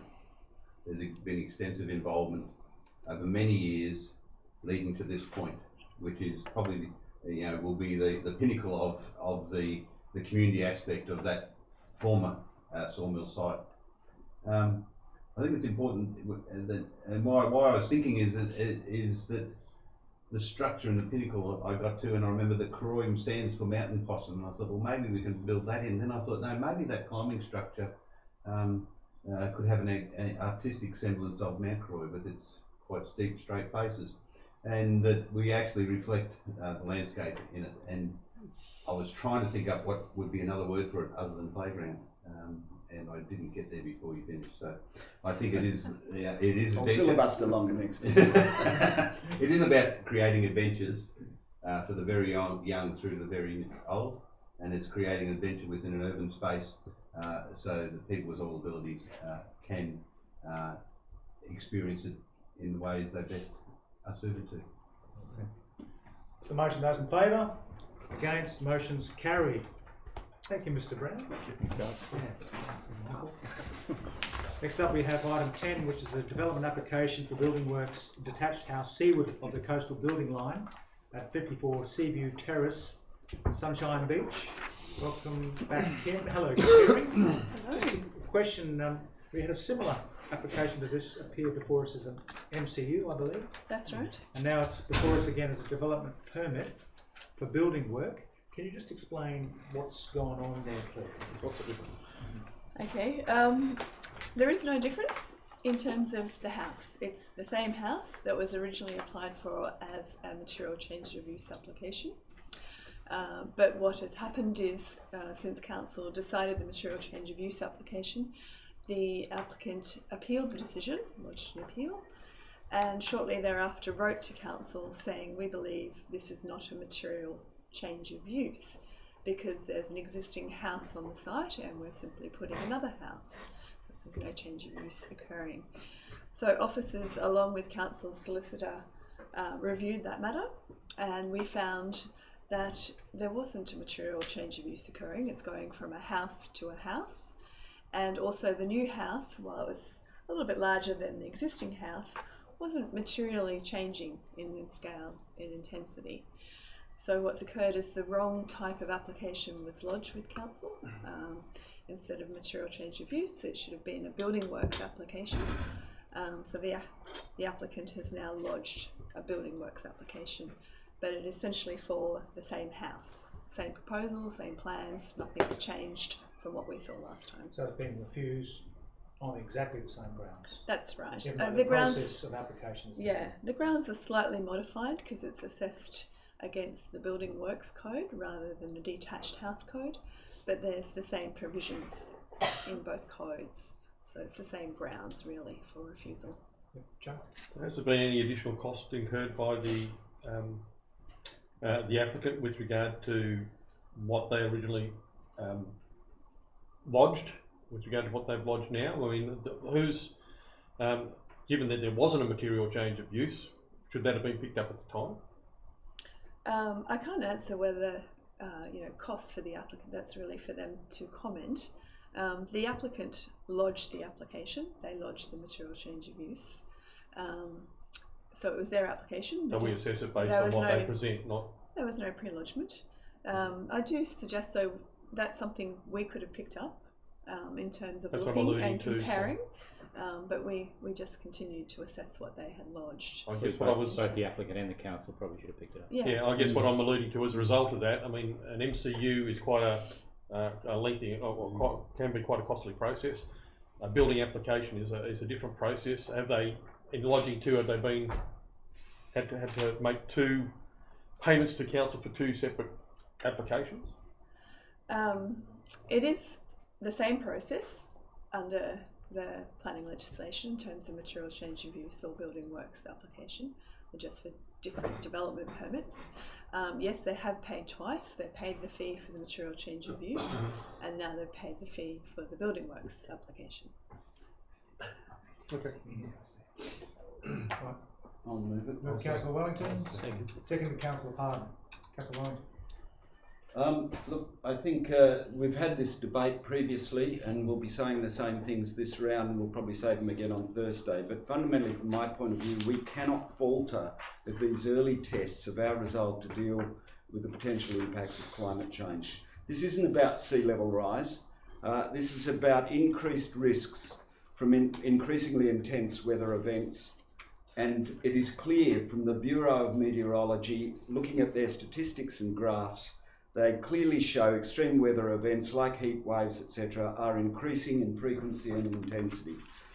I remind councillors that hot surface sea temperatures are known to trigger cyclones, and the hotter the surface temperature, the more intense the cyclone, as just one example of what we may be facing down the track. And cyclones obviously impact directly on our coastline.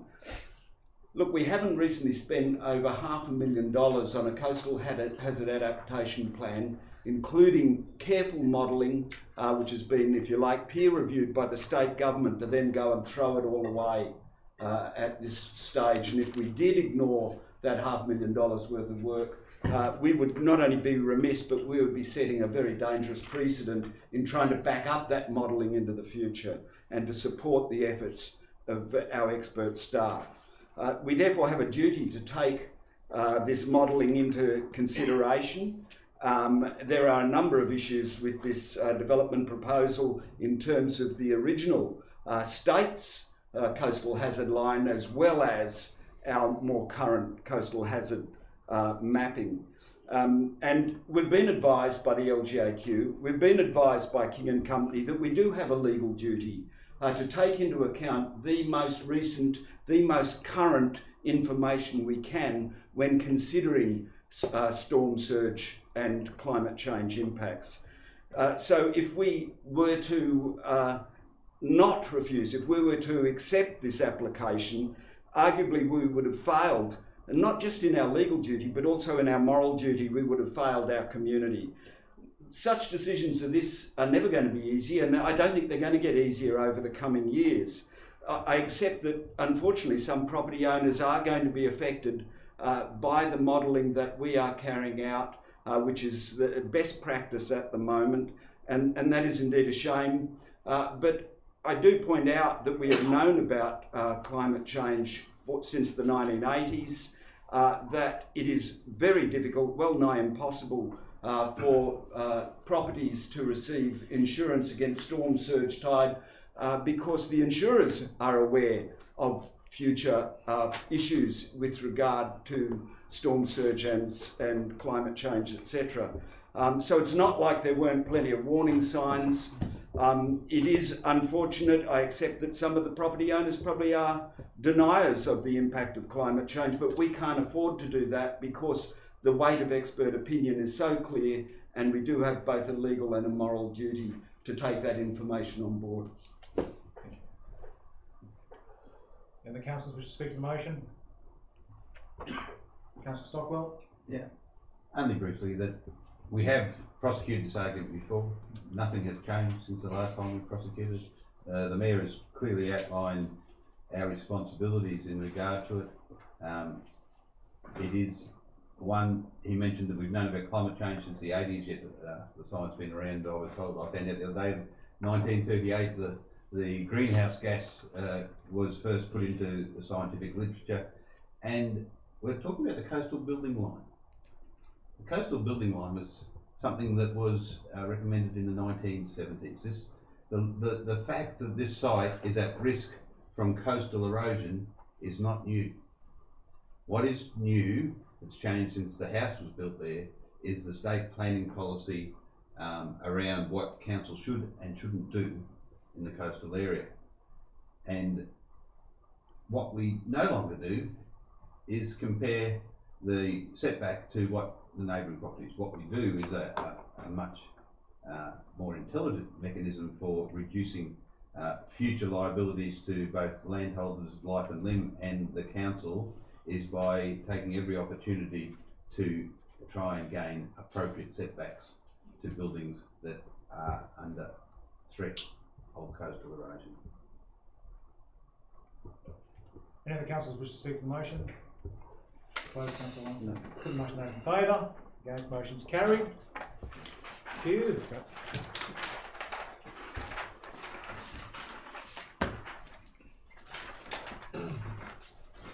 Right. Item 11, Budget Review 1, the 2019-20 financial year. Welcome Trent, welcome Michael. Now, councillors, I've seen you here before. do you have any questions for Trent regarding the budget review? So this is an opportunity for council to amend their budget as emergent costs become apparent, and to keep us up to speed with carryovers from previous financial years. Anything else that BR budget reviews are useful for? Trent? The primary one is to ensure any carryover from unspent projects, both operational and capital. And in line with the Local Government Act, we need to adopt a revised budget for those changes. Yep. Joe? Of the 39 projects incomplete as of the 30th of June, 30th of June, the 39, are there any projects that haven't been commenced at all? Yes, so of those 39 projects, 6 hadn't started, 7 were ahead of schedule, and the remainder were in progress at the time. Is there any reason for the 6 that hadn't started at all, not having progressed at all through the year? Range of different issues. So, for example, it included replacement beach showers on Claude-Batten Drive, which was a timing issue in terms of securing design and then the tender. Replacement of some gross pollutant traps for stormwater. Again, they were on order, hadn't arrived yet. There was a late emergent item for a memorial bench for George Pearce, which is still underway.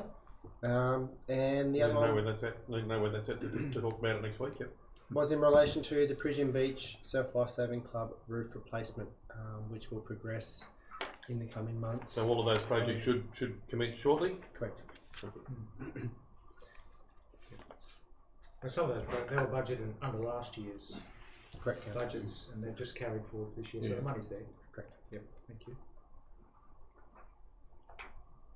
Councillors, any further questions for staff about the budget review? No, I'll move it. Move Councillor Pardon, second to Councillor Jurisovic. Councillor Pardon wishes to speak. I need to thank staff for their work. Obviously,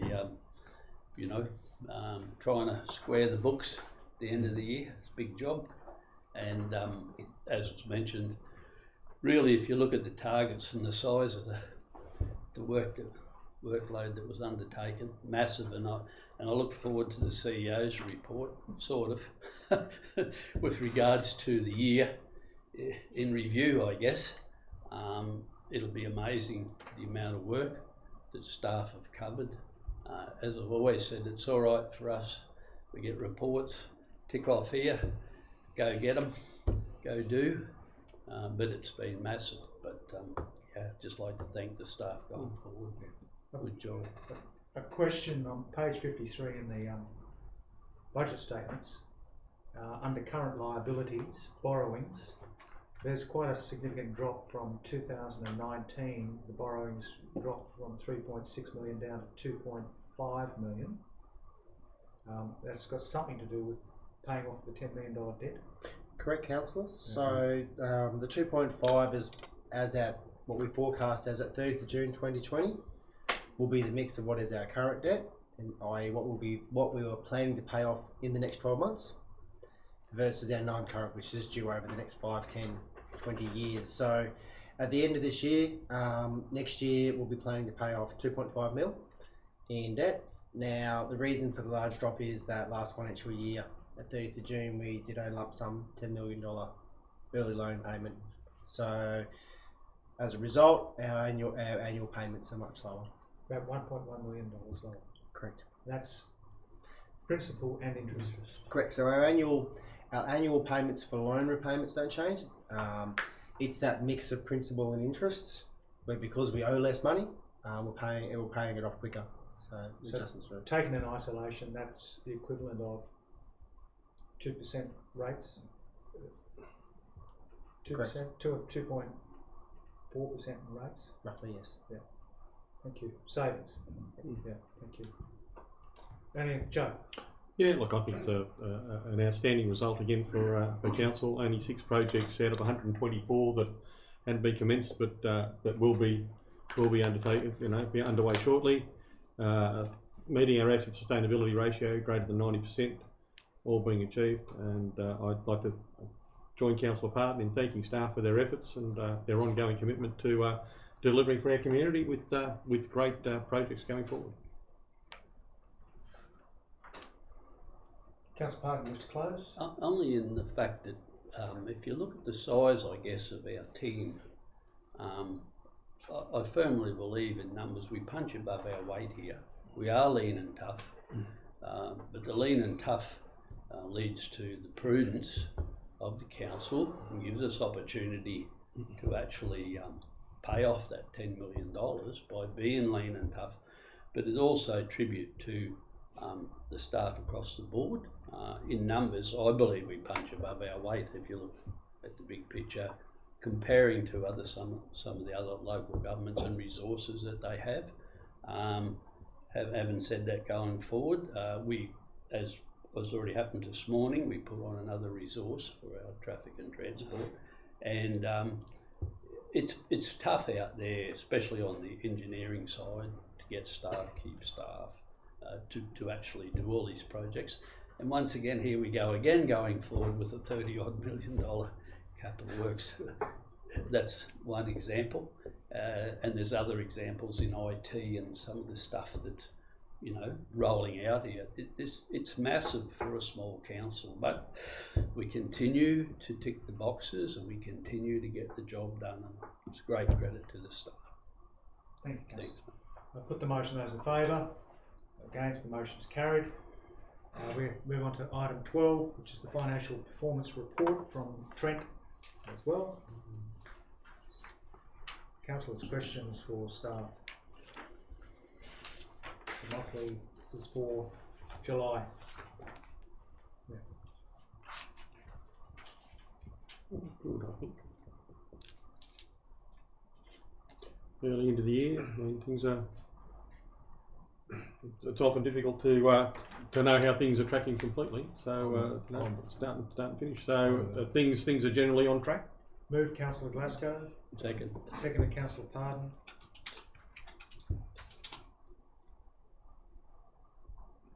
Nothing further. So, I didn't ask a question. I have a question for Councillor Jerusalem. Go on. Staff training budget is above budget. Oh no. I'll have a question for the CEO in return. Was that the first time in 5 years that we've achieved that result? Point of order. Councillor Jerusalem didn't answer the question. Sorry, Joe, I couldn't resist. It's all right. I just returned volley. Just one comment. Councillors might note that there's been a few changes to the report.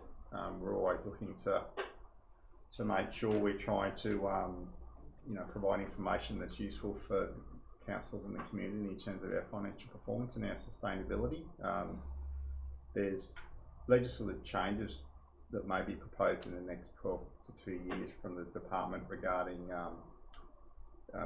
sustainability indicators possibly changing or even being expanded. So what we've tried to do is we've had a couple of conversations with the department and with QDC and also within the industry.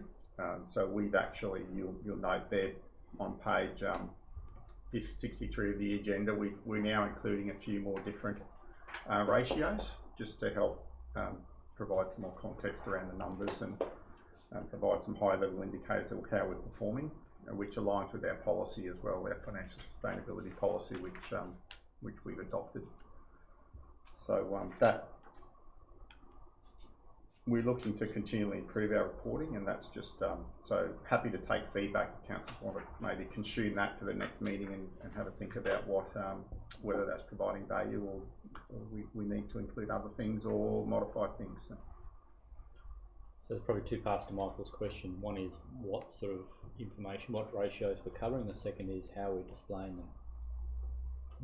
So a good example is now we're including, whilst we're including our normal sustainability indicator ratios around operating surplus, asset sustainability, net financial liabilities, we're also providing things like cash cover. So I think Trent's mentioned that one.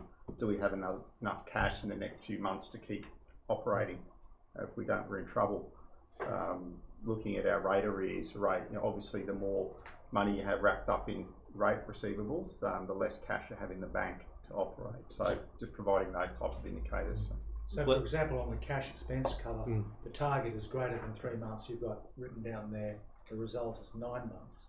So that means without the influx of additional rates, fees and charges, this council could still continue to operate for 9 months. Correct. Is that correct? That's correct, yeah.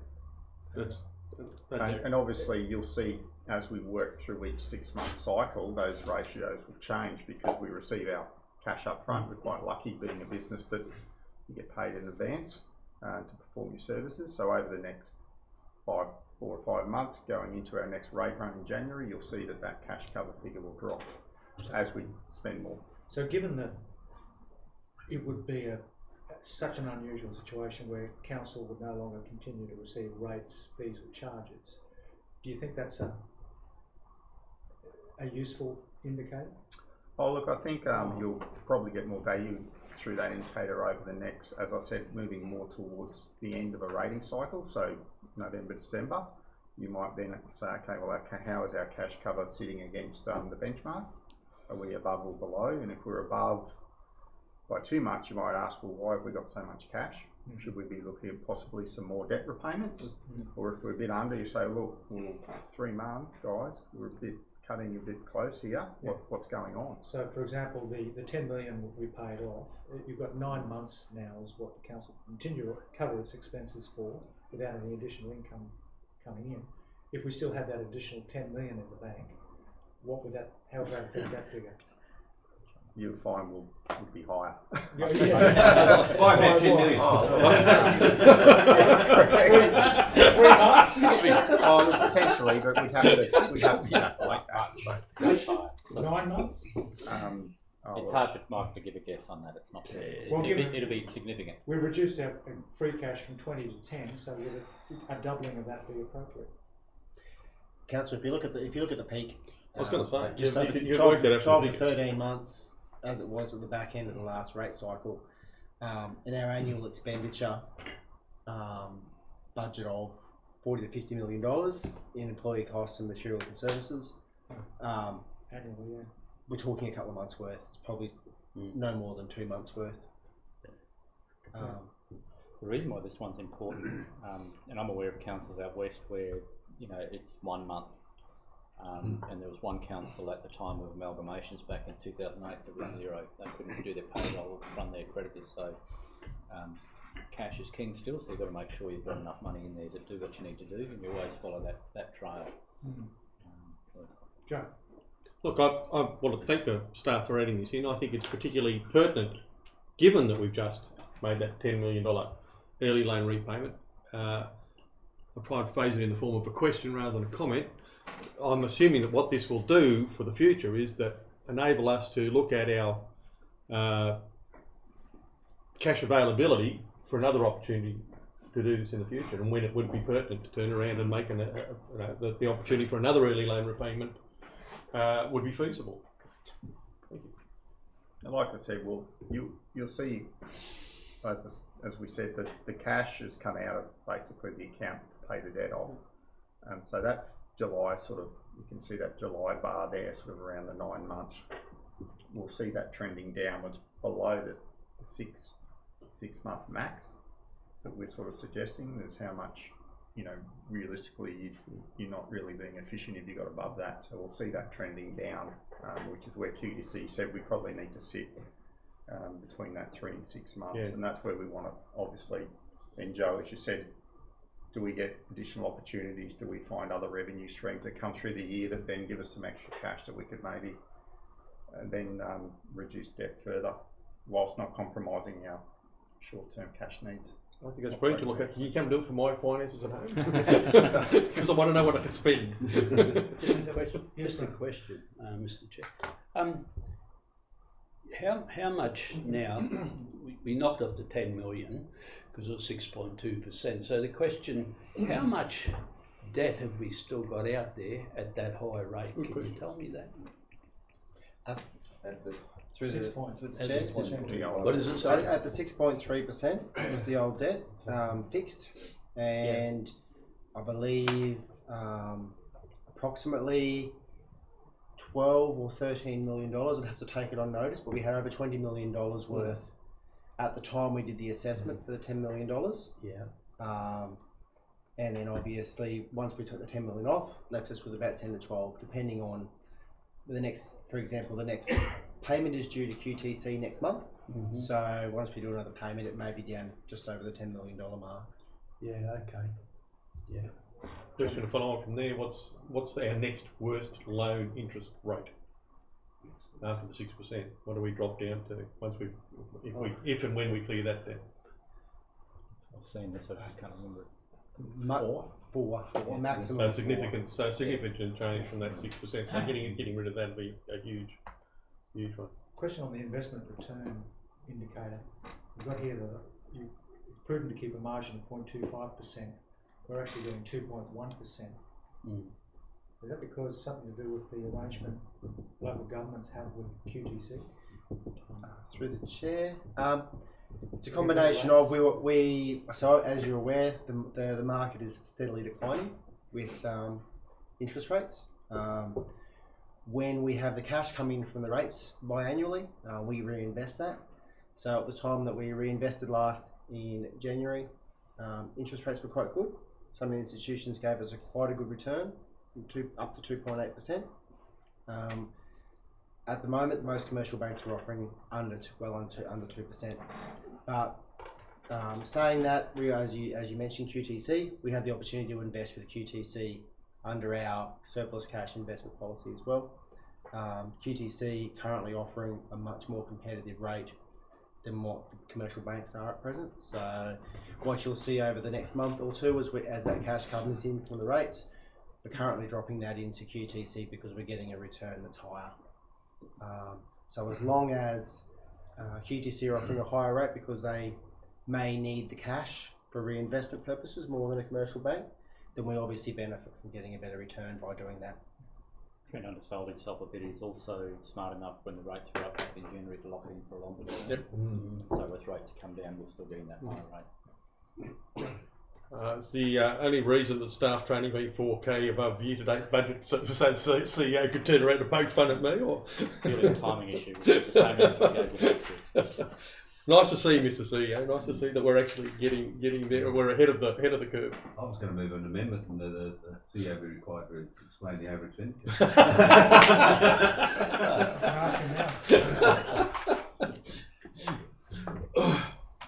Right, Councillor, I'd like to talk to the motion. Have you? You want to Yeah. close, you'll close on it. Okay, so I'd just like to say, in terms of the question about the new graphs within the report, I think they're excellent. I'm definitely a big picture graph man. My eyes glaze over with tables unless I'm looking for a particular project, but as far as providing us with the information we need to ensure that the organisation as a whole is on track and in good health financially, I think the additional information is excellent. It's really well done. I too would like to commend staff on their dashboard application here with regard to the information provided. Not only helps councillors, but I think it will help the community to understand the financial position of council going forward, and look at opportunities for, without providing too much information, of concise information that leads us to, or helps us to continue to understand our financial position better. Yeah, look, I too, look, more's the better. I like the simple way they're laid out. Yes, it's good to see it graphically as well as numerically, and I bought it. It's entirely in keeping with staff's long-held practice of always providing more information in a transparent way, and this is just another demonstration of that. So thank you. It is useful. Just used to close. Yeah, just briefly to say the same thing. You know, it's always good to see our asset sustainability ratio in a positive and only going to get better as the year goes on. As we start spending, you know, it reinforces just how smart you guys really are. We only had a conversation on Friday, and you're only juggling debt, you're juggling future projects, and you've got this always around this 30 million every year to bite off with projects, and then you still got to have the initiative to go. Interest rates are low and lock it in, and then talk about where we're going to be in a year with China and all this other stuff, and what to do with juggling our portfolios. And it's inspiring to hear that. So I just want to thank you and look forward to another great year of spending and spending and spending. Right. Thank you, Councillor. All in favour? Against? Motion's carried. Thank you, Michael. Thank you, Trent. I was just wondering if Councillor Stockholm has enough trouble with chairs and he does with tables. Councillors.